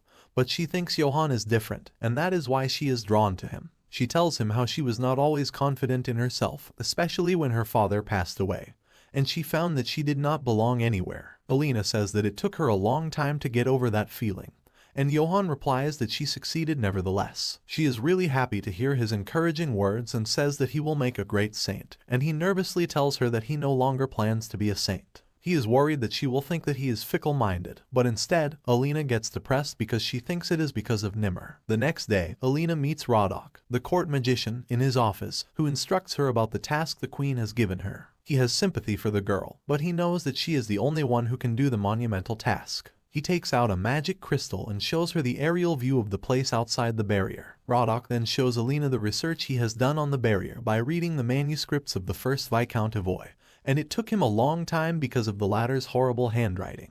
The transcription is quite long, and Elena can only understand parts of the barrier's formula. Rodok says that he also wants to see the barrier reformed, and Elena wonders if the satisfied people of Deuton also share the same opinion as their queen. Rodok tells her that even if the barrier is perfect, there is a limit to human power, and eventually it will collapse and the kingdom will suffer. He tells Elena that there are two things she needs to do. First, she needs to change the key to the barrier from the royal family to a designated item, and then gradually merge the climate outside the barrier with the one inside it by altering the space-time magic. He says that because of magic resonance, no one can help her with this task, and now Elena wonders if she can succeed even with her natural talent in magic and incredible hard work. She is afraid to fail, but Johann's encouraging words push her to accept the task. On the other hand, Johnan has not seen her in a long time, and he realizes that she is busy with something really important, which was the source of her worry last time. But then the warrior Newman loudly bangs at his door, challenging him to a duel, and he tries to talk the annoying man out of it. Johnan tells him to go away, but Newman stops him from shutting the door, offering to tell him where his fiancée was if he duels him and defeats him. Johnan says that Elena is not his fiancée, but he still agrees to his challenge for the information. They spar with wooden swords, and Johnan tries to break Newman's spirit early on, but he keeps on pushing forward despite suffering defeats. But then Johnan starts to feel good while swinging the sword, just like the first time he learned to use one. He had a lot of fun practicing with Isaac when they were younger, and he soon outshone his older brother. But that did not sit well with their father. Johnan is disturbed from his remembrances by a hit from Newman, and they continue their sparring session. At the end of the day, Newman is too tired to even stand up, and Johnan asks him to tell him everything he knows. He quotes his father, saying that big changes were coming to Deuton, and there was probably a connection with Elena. Johnan is disappointed by the vague information, but he still thinks that Newman's words might be true, and he is worried about Elena, who is too engrossed in her studies, and her nose bleeds because of too much stress. She is creating magic spells with the help of Rodok, but she runs out of magic quickly. The veteran magician tells her that she is not weak but lacks in her basics, and Elena decides to practice them to get better. The next day, Johnan is invited by an officer to show something interesting. The man shows him a huge bone, saying that it was from one of the monsters his grandfather hunted, and then says that most monsters have gone extinct because of hunting now. Johnan is shocked to see it, and he asks if there were any strange stones alongside the bone. There was a probability that magic stones could be found in monster bodies, and they were quite useful to make magic tools. The man says that he has only heard about the stones, and Johnan thinks that those in power must have collected and stored the magic stones somewhere, and they were hiding them from the public. He goes to meet Loki, where he reminds her of their bet and her promise to give him what he wants. He tells her that he wants to sell Deuton's magic stones through his merchant guild in Prieston, and the queen is shocked, but she asks him more about his plan. Johnan wants the sole rights to sell the magic stones and asks only for a commission for the sales. Logi immediately recalls the chaos caused by a similar suggestion in the past, and she says that while the deal is excellent for her, she is suspicious about Johann's motives. He decides to tell her that he wants to build his own fortune and escape his destiny decided by his family. His words strike a chord with Logi, and she accepts his offer. She asks him if he wants anything else, and he says that he has something. Back in Prieston, Todd has found himself in trouble with Vanessa because of Johnan again. She is furious that he left for Deuton without telling her, and she is also worried that Elena will try to get close to him there. Todd feels bad for her, but he is shocked when Vanessa says that she will ask her father to arrange her marriage with Johnan after meeting Duke Petran. He tries to tell her the truth about Johnan liking Elena, but as he takes a pause mid-sentence, Vanessa asks him if he likes her. Todd is horrified at the thought, and after quarreling with the girl for a bit, he finally tells her the truth. Vanessa shrieks because of the shocking news, and she goes through a wide range of emotions as she curses Elena for stealing Johnan from her. Meanwhile, Johnan gets goosebumps at the exact same time, while he learns that a national festival is going to be celebrated in Deuton for the next 3 days, and he hopes to meet Elena there. They meet as he expected, but Elena appears quite tired. Then Newman interrupts them and drags Johnan for a duel, and Elena is left alone. Johnan wastes a lot of time at the sparring because more contenders come to fight him after Newman, and he returns to find Elena drinking something. He picks up another glass of the same drink and finds that it was alcohol. He is surprised to learn that she did not even realize it, and she was not even feeling dizzy. They talk about the duel, and Johnan openly tells her that it was fun. But then he finds Elena repeating her sentences and greeting him as if they have just met, and he realizes that she was drunk after all. Johnan tries to take her to her room so that she can rest, but she murmurs that she wants to see the ocean. He supports her and takes her to the ocean, and she falls asleep on his shoulder, saying that they should come here again after her work is over. Johnan immediately turns red, but Elena is in a deep sleep, and he cannot wake her up. So he leans over her too and wishes that she could also like him. The next morning, Elena wakes up with a headache, and she does not even realize that she was drunk until Amnon brings her tea to help with her hangover. But then she learns that Johnan brought her here, and Elena is surprised and gloomy because she can't remember a thing. Then she lays down to rest and finds a note from Johnan, saying that they should see the ocean together. Elena really wanted to see the ocean, and she has no idea how Johnan thought the same thing. But she is really happy. After that, she meets Logi, who is pleased to hear that the barrier modification was going to be finalized today, and she thanks her. She even thanks her for taking care of Jillian, and Elena realizes that Logi let her sister run away because she cared for her. Then she goes to the site of the work, and she wishes to meet Johnan right after she is done completing it. She is in the carriage with Rodok, who realizes that she is quite nervous, and he tells her that he respects her greatly. He tells her that he dedicated his entire life to barrier magic, and he was frustrated when he could not alter the Deuton barrier even after so many efforts. He was even more frustrated when he learned that Elena was the only one who could do it, but seeing her work so hard made him realize that he always worked for himself and never tried to help anyone. Her desire to help others moved him and changed his mind, and he says that she should be more confident in her abilities. They reach the barrier, and Elena is amazed to see it in person. Logie is also there, and she gives Elena a bracelet that will be designated as the new key after the modification. Then the queen opens the barrier, and Elena steps outside to do her work. Outside, she knows that she has to only change the space-time formula of the barrier created by her ancestor. Elena writes her new formula and inserts it in place of the old one she deleted. It seems to work, and then she starts working on making the bracelet the designated key. Elena succeeds in that too, and as she tries to walk back to the city, the snow gives her a hard time. But then she remembers how her father used to make snowmen in the winter, and how he wanted to take her to the sea someday.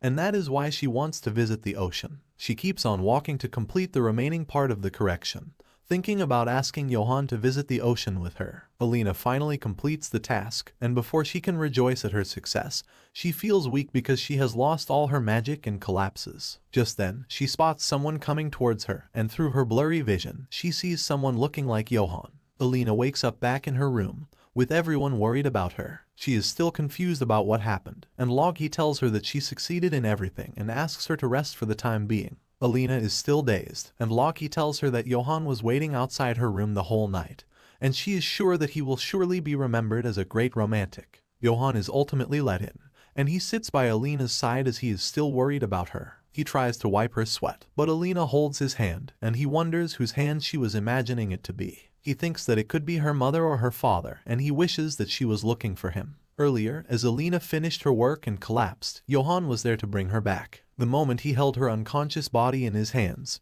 he was terrified and almost cried a few times. Now, as he holds her hand, Johnan wonders how Elena managed to do a monumental task like that alone. It all started when he told the queen about his second wish that day, and it was to help Elena however he could. Though Logie told him not to meddle as it would put him in danger, he made her agree to his suggestion, and she allowed him to take part in the plan. Then Elena suddenly wakes up, and Johnan offers her some water as he helps her up. She asks him if there were any problems with her work, and though Johnan is impressed by her dedication, he wants her to keep herself first. They talk about how he was there and how long she was asleep, and then Elena tells him that they should go to the ocean together. He is overwhelmed by her words and happily agrees to do so. A week has passed since then, and now Elena is finally fit enough to visit the ocean. As they reach the beach, Elena takes a deep breath as she says that her father always wanted to bring her to the ocean. He was sure that she would love it, and she thinks he was right. Then Elena thanks Johnan with a smile for coming with her, and he is overwhelmed. He knows that just saying the usual words of welcome would be enough, but he wants to tell her that he loves her. Still, he tries to control himself, thinking about confessing his love with full preparation,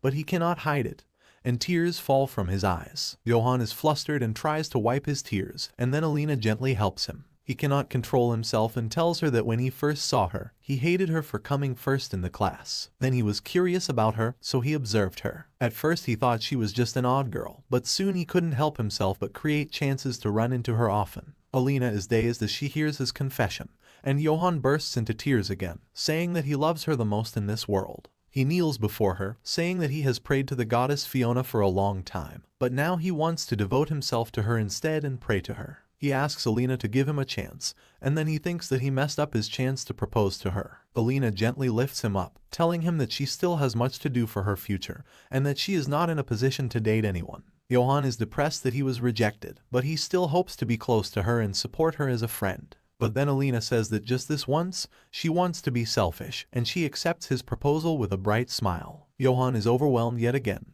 and he hugs her as he cries. They return to the palace, and after coming back to his room, Johnan still cannot believe what just happened. Soon, their stay in Deuton came to an end with a farewell party, and they returned to Preston as summer ended. Jillian eagerly welcomes Elena and asks her if her sister was too rough on her. She replies that everything was well there, and then Jillian informs her that her brother got in touch with her again, and he was not dead but traveling. She still cannot believe that her sister let him go, and Elena informs her that Logie had promised to never hurt her either. Jillian is relieved to hear that, and then Rita and Emily come to join them. Rita does all the talking and informs Elena that she is going to marry Vincent next year, and their club has gotten 2 new members. They talk about a lot of things, and then Elena decides to tell them that she and Johan have started dating, and the girls are really happy for her. On the other end, Johan also tells Todd and Maria about the progress, and they say that it was much faster than they thought. But then Todd is overcome by guilt and informs his friend that he slipped up in front of Vanessa, and now she knows everything.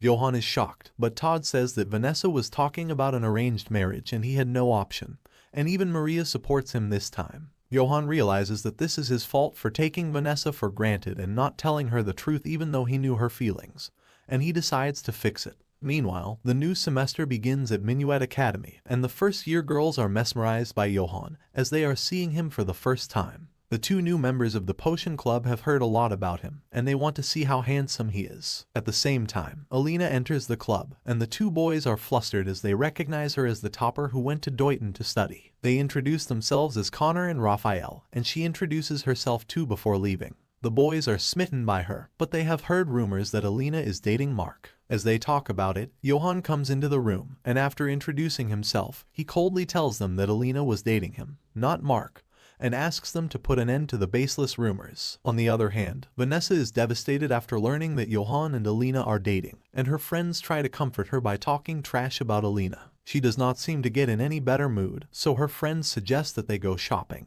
and Vanessa agrees to their suggestion. As she is changing into more fashionable clothes, her butler informs her that she has a letter from Duke Petran. The next day, Elena meets Mark in the club room, and while he cannot congratulate her for getting into a relationship, he has come to terms with his defeat. Then Vincent also comes to the room, and after greeting Elena, he asks her to bring some printouts from their club teacher. Outside, she meets Johan, who realizes that Vincent sent her out because Mark was in the room. Then Elena realizes that she has not yet told Johan about her feelings, and she tells him that she likes him too, and he blushes as he asks her to repeat it. Later in the evening, Elena finishes working at the library, and as she comes out, she finds Johan talking to someone and looking a little concerned. She asks him if there was anything important, and Johan tries to dodge her question. But Elena has realized that something is wrong, and she suggests that they should make each other a promise to only tell the truth when they are holding hands. Johan is shocked, but he had promised her even before she completed her sentence, so he decides to tell her what was on his mind. The next day, Elena visits Rita for advice regarding something and learns about her passion for business. Elena tells her friend that she informed her mother about her relationship with Johan, and while she was really happy, she also said that the difference between their families was too large. Rita knows her trouble and says that she also faced some problems, but her parents really supported her to get together with Vincent. Although Vincent's grandfather had forbidden her from inheriting the merchant union, Rita plans to start working again after his death, but she cannot give any helpful advice to Elena. At night, Elena thinks that Rita wants to be a merchant, and her other friends also have dreams of their own. She thinks of her own dreams, and realizes that she could not do that a few months ago. Thanks to the rewards she got from Logi, Elena can now afford to give her mother the best treatment, and they no longer need to struggle. She used to think of becoming an administrator like her father when she was young, but that was just her fondness for him. Elena thinks about Rodok's words when he said he respects her, and she decides to become a magician registered with the association to do research in healing magic. She then thinks that by that time, Johan must be doing something too, and they will still be together. She wants to do something nice for him, and spends her time thinking about it. Elena then visits Maria to learn about Johan's birthday, but she does not remember it as they have never really celebrated it, so she asks the butler. Maria tells Elena that she does not need to try too hard, as he will be happy with whatever she gifts him. Elena then returns to her room and tells Jillian that Johan's family never celebrates his birthday, so she wants to do something special for him. The princess tells her friend to just tell him that she loves him, and he will be happy with it.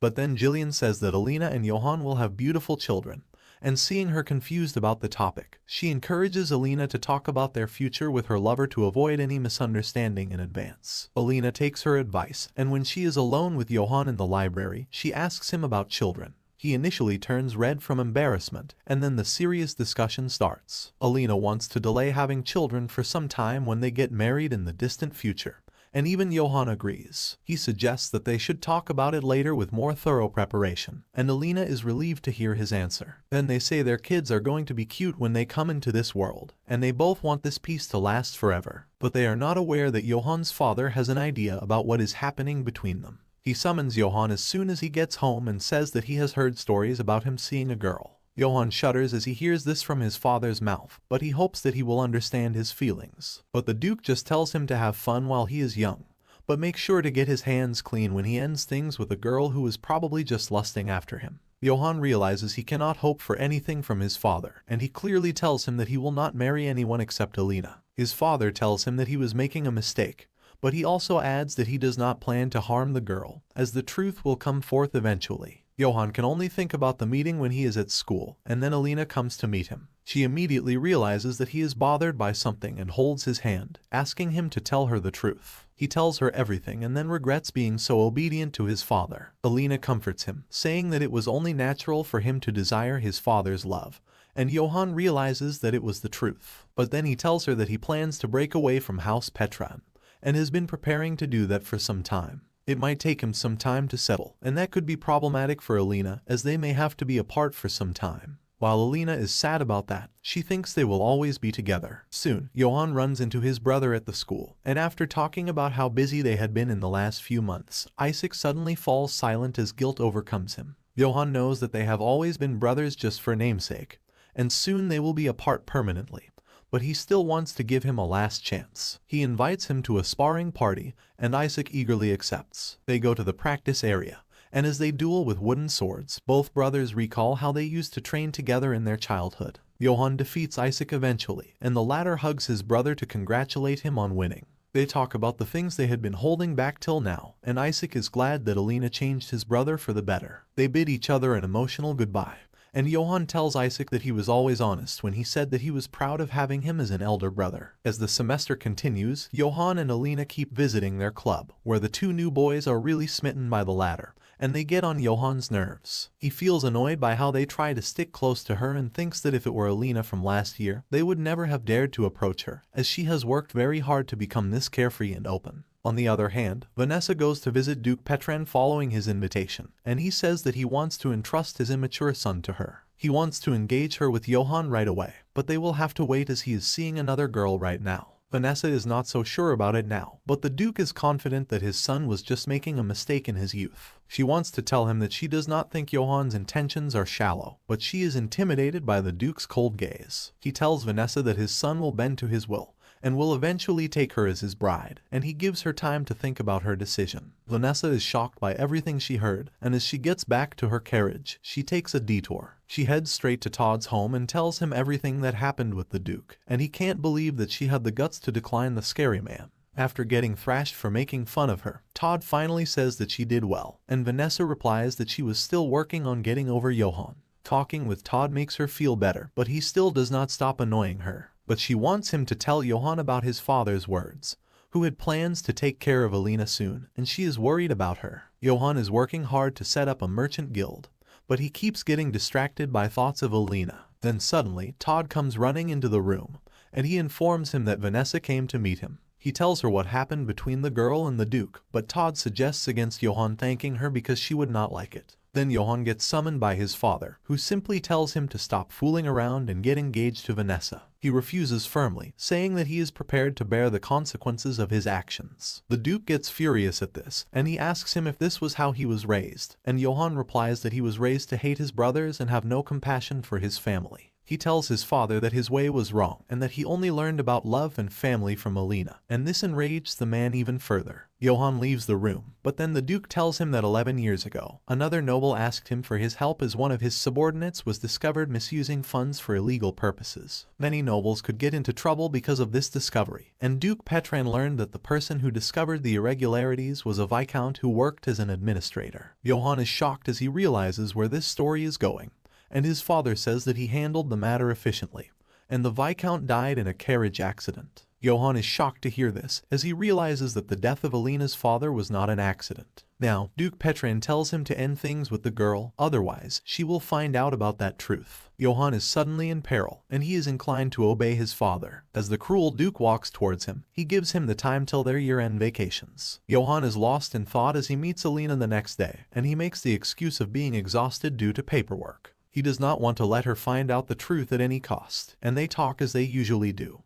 But Johan can only think about the deadline his father has given him, and now he only has 2 months to spend with Elena. Later, Elena goes to a blacksmith that Johnan had recommended her, and she was there to get a sword made for him as a gift. As soon as the swordsmith hears Johann's name, he throws her out of the shop, telling her to never return, and Elena is confused. Meanwhile, Johnan is with his father, and he wants to take a magic oath to promise that he will not harm Elena or tell her the truth if he obeys him. He even called Isaac to be their witness, and then the father and son exchanged oaths. Johnan swears to live the rest of his life under the orders of his father, and he swears to not harm Elena in any way. Isaac swears as the witness, saying that both the men have sworn under the Petran name, and as long as they hold that name, the pact will stay. Back at the sword shop, the swordsmith tells Elena that he values his craft, but he thinks that Johnan will not treat his swords with care, so he will not make one for him. Then Elena shows him the broken sword from Deuton on which Johnan used his sword aura, and it astonishes the craftsman.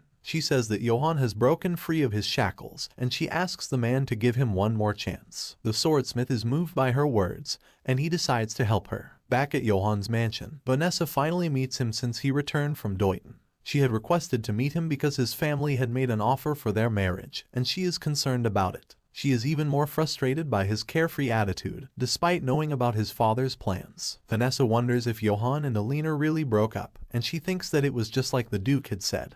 But she does not want Johnan as he is just a soulless puppet now. Then Johnan asks her to accept his father's offer, shocking her, but he just wants her to pretend like it. Vanessa is confused, and he tells her that he does not plan to marry her but wants her help. Vanessa feels pathetic and asks Johnan if he plans to elope with Elena, using her as a scapegoat. But he replies that he does not want to keep on living like this anymore. She is shocked, and then Johnan tells her that he can give her nothing in return even if she helps him. Vanessa recalls how she was always the one asking for favors, and Johnan always helped her. She starts crying, thinking that he was always her true friend, even though he never returned her love, and she tells him that she will help him with anything else if he needs it. He thanks her and goes silent as she asks him if the Duke threatened him in any manner. Vanessa goes to meet Duke Petran next, and she is still unsure about Johann's plan as he told her no details. The Duke is eager to hear about her meeting with his son, but Vanessa starts crying, saying that Johnan still shows no interest in her. She is just trying to find out how the Duke was planning to keep Elena away from his son, and she keeps on insisting that the girl is not going to let him go so easily. Her method works, and Vanessa is shocked to learn that Elena's father's death was not an accident,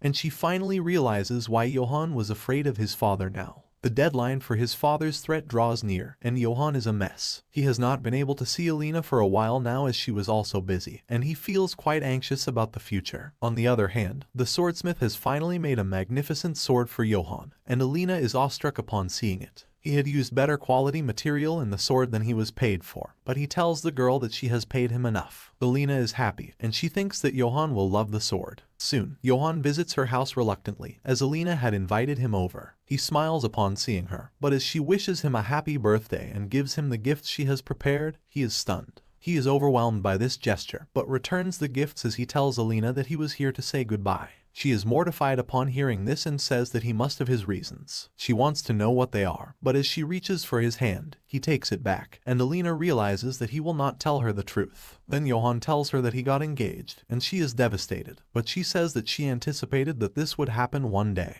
Johnan curses himself for everything, especially for the fact that she accepted her defeat so easily. Elena still wants him to accept the gifts, even if he takes them as a parting gift from a friend. He respects her wishes, and as he goes away, she says that he is a terrible liar, but she will pretend to believe him. As time passes, the rumor about Johnan and Elena breaking up spreads, and Jillian is shocked to learn that it was the truth. While she is really upset about it, Elena seems to be doing fine, as she has accepted that this was the destiny of their relationship. She knows that Johnan really meant to leave Petran family, but if he was forced to change his plans, it meant that there were some good reasons for it. So she decides to leave it all behind her. In the Petran mansion, Maria is furious at her brother for breaking up with Elena so easily, and she lashes out at him. But as she sees him looking sad, she realizes that their father must have threatened him somehow. He does not tell her anything, so Maria decides to go and ask their father about it. But Johnan stops her and tells her the truth. Maria is stunned to learn that Elena's father did not die in an accident, and Johnan was separating from her so that she never learned about it. She tries to convince her brother that their father might not be directly involved in it, but realizes that such words are useless now. Johnan is consumed with the guilt of what his father did, and she is hurt to see him like that. Elena and Emily are third-year students now, with the latter becoming the president of the potion club after her brother graduated and Johnan left the club.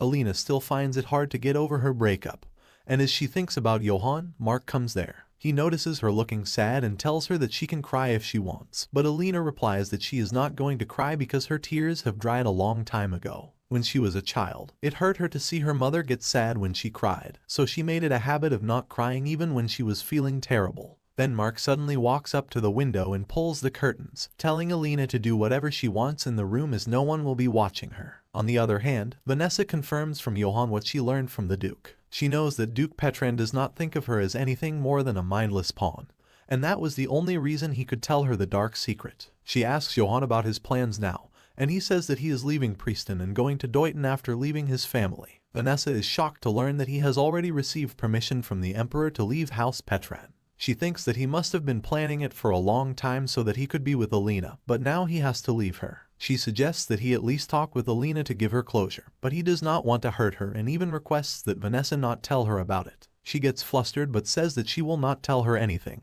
Soon, the day of graduation comes, and as Johan's name is announced on the loudspeaker, Elena recalls that she has not seen him since they broke up. She thinks that they should at least have tried to stay friends and wants to see him one last time. She goes outside, where her friends are talking with her mother, but then Vanessa comes running to her and says that they need to talk. Elena goes with her, and Vanessa is irritated by how friendly she is, and says that she hates her. Elena replies that she likes her because she was one of the few people who approached her when most people were trying to stay away from her. Vanessa feels bad as she tells her that she was getting engaged to Johan, but Elena simply congratulates her. She asks her how she can stay so calm, and Elena replies that there is nothing else she can do. She can try pleading and begging with her, with Johan, or with his father, but it will not change anything. She does not want to keep clinging to him and be a burden. Vanessa is shocked that Elena always thought of herself as a burden to Johan, and she curses them both, thinking that they are fools who are letting each other go because they love each other so much. So she decides to tell Elena the truth about her father's death because she does not want them to suffer. Vanessa says that Duke Petran did not commit the crime, but he condoned it, and when Johan learned that, he couldn't bear to tell her and decided to leave her. Elena is shocked to hear this, and she asks her why she was telling her this. Vanessa cries, saying that she was not telling her because she was afraid that she would lose to her, but because she feels really bad for her. Elena is touched, and she hugs Vanessa, who cries and tells her that if she can forgive Johan, she is willing to give him back. On the other hand, news reaches Duke Petran that Johan has signed the papers to leave the family, and he is furious. Johan comes to greet him one final time, and while the Duke is initially furious, he calms down and reminds him that he could not leave him because of his oath. But Johan shows him that he no longer has the mark of the oath because he was bound to it as long as he held his name as Johan Petran. He mocks his father, saying that conditions are the most important thing in magic, and the Duke tells him to stop being childish, as it is not going to bring back Elena's father from death. But Johan sternly warns him to never touch anything related to her or speak ill of her again, or the entire Petran family will perish. The Duke is furious and draws his sword, but Johan shocks him as he takes out his sword, covered in sword aura. He then drops the sword, saying he is going to return it to him, and his life as his father's puppet ends here. With that, he leaves the room, and outside, Maria and Isaac greet him and congratulate him on getting his freedom. Then he takes one last look at his mother's portrait and leaves the house for good. The very next day, Elena is invited to the Petran mansion, where Isaac greets her as he escorts her to their father. He feels guilty for her father's death and apologizes to her, but she tells him that she knows about it and that she is here to turn things right. Isaac is surprised, but then he thanks Elena for letting his brother be himself and wishes her the best for getting him back. Then she meets the cruel Duke, who is impressed by her toughness and maturity. He says that he wants to tell her a story, and the oath mark gives him a warning not to try anything foolish. Elena agrees to hear him out, and he is happy that with this, Johan will suffer in despair and return to him. The Duke starts telling her that he knew about her father's death, and her glare tells him that she also knows about it now. She says that her father was an honest, upright man who would not bend under pressure, and that is why he lost his life to the corrupt. The Duke is shocked to learn this, and Elena tells him that now he will also get to live a life after losing a family member he desperately wants back. She leaves him shocked, hoping that he regrets what he did to others and to himself till the day he dies. But she is happy that he could not destroy her life or Johan's. On the other hand, Johan is being sent to Deuton as a diplomat because of his previous visit there and Queen Logia's recommendation. With this one action, the Emperor could keep his cousin, Duke Petran, in check as well as gain access to the market in Deuton.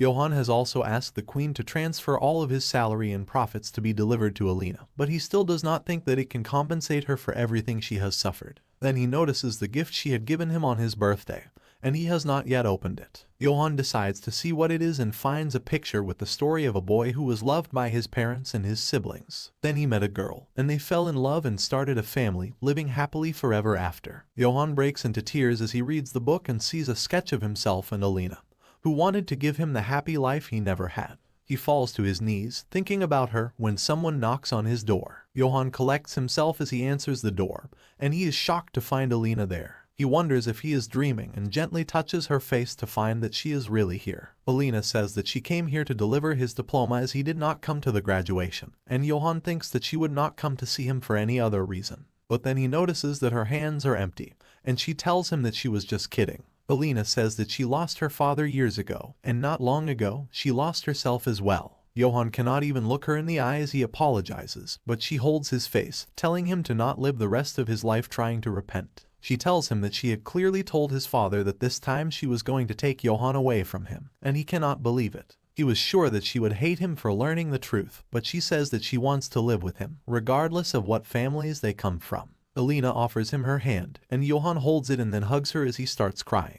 They finally unite and go to Todd and Jillian, with the former saying that he opposes their marriage. Johan ignores him and tells Elena that he will be very busy but will try his best to make time to visit her. Todd is still talking about not approving of their relationship, and Johan tells him that he is the one who needs to think about other people's approval. Todd is shocked as Johan reveals that he knows that he and Jillian are dating, and he asks the princess what she saw in his friend. Jillian says that Todd is very diligent, especially in bed, and he gets embarrassed and drags her away. As Elena and Johan sit awkwardly after that, he asks to see her mother before leaving to talk to her about their future. But she is not home as she is visiting Todd's aunt, whom she has befriended. The lovers keep on talking, and it turns dark, so Elena decides to leave for home. Johan does not want her to go and asks her to stay the night, and then clarifies that he has no inappropriate intentions. Elena agrees, saying that she can use one of the empty rooms, but they end up sharing the same room. She is fresh out of the shower, and Johan helps her dry her hair while she stares at his reflection in the mirror, and becomes conscious of being alone with him. But by the time he is done, she falls asleep, and Johan thinks that she has no idea how hard it is to keep himself from staring at her. He places her on the bed and kisses her forehead to wish her good night, but Elena wakes up just then and grabs him. They get emotional as they think about all that they have endured, and Johan hugs her. Elena says that if her father were alive, he would have told her to pursue her dreams and live life to the fullest, so she was going to do just that, and Johan says he will support her whatever she does. A few years pass, and now Elena and Emily work in the Magicians Association as magicians and potion researchers. They talk about how busy things have been recently, and then Elena has to make a visit to Vanessa, who has set up her own fashion brand, and she is angry at the girl for coming late to the meeting. Vanessa tells Elena to take things more seriously because her wedding is around the corner and she is helping her with the dresses in exchange for promotion. She tells her that since their engagement was quite plain, they deserve to have a glamorous wedding, and Elena smiles to herself,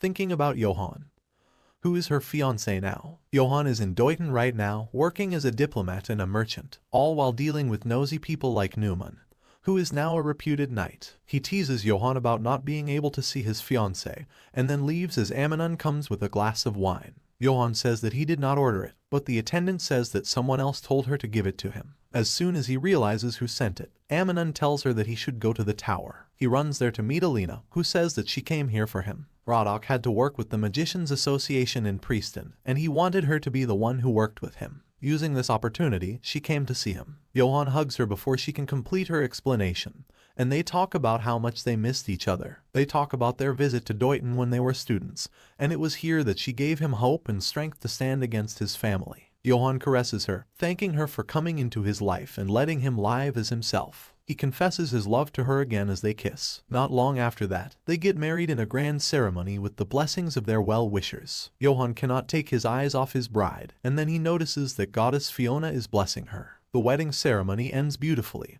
and at night, Johan is in the bath, wondering if Elena is as nervous as him. The night they shared the same room, Elena slept soundly while he lay awake next to her all night. But tonight is their first night as a married couple, and he is excited and nervous. Johnan goes back to their room, where he finds Elena reading his diary, in which he recorded his observations about her when they were starting to know each other. He is nervous about it, and she teases him, asking what made him fall for her. Johnan keeps talking about his reasons for a long time before she stops him, and then they laugh. Then Elena kisses him, and he lays her down on the bed as he tells her that kissing was not all they could do. They get close to each other, spending a long and beautiful night and starting their journey as a happily married couple. This is the end of this beautiful story. If you enjoyed it, leave a like and a comment, and subscribe to our channel for more of such videos.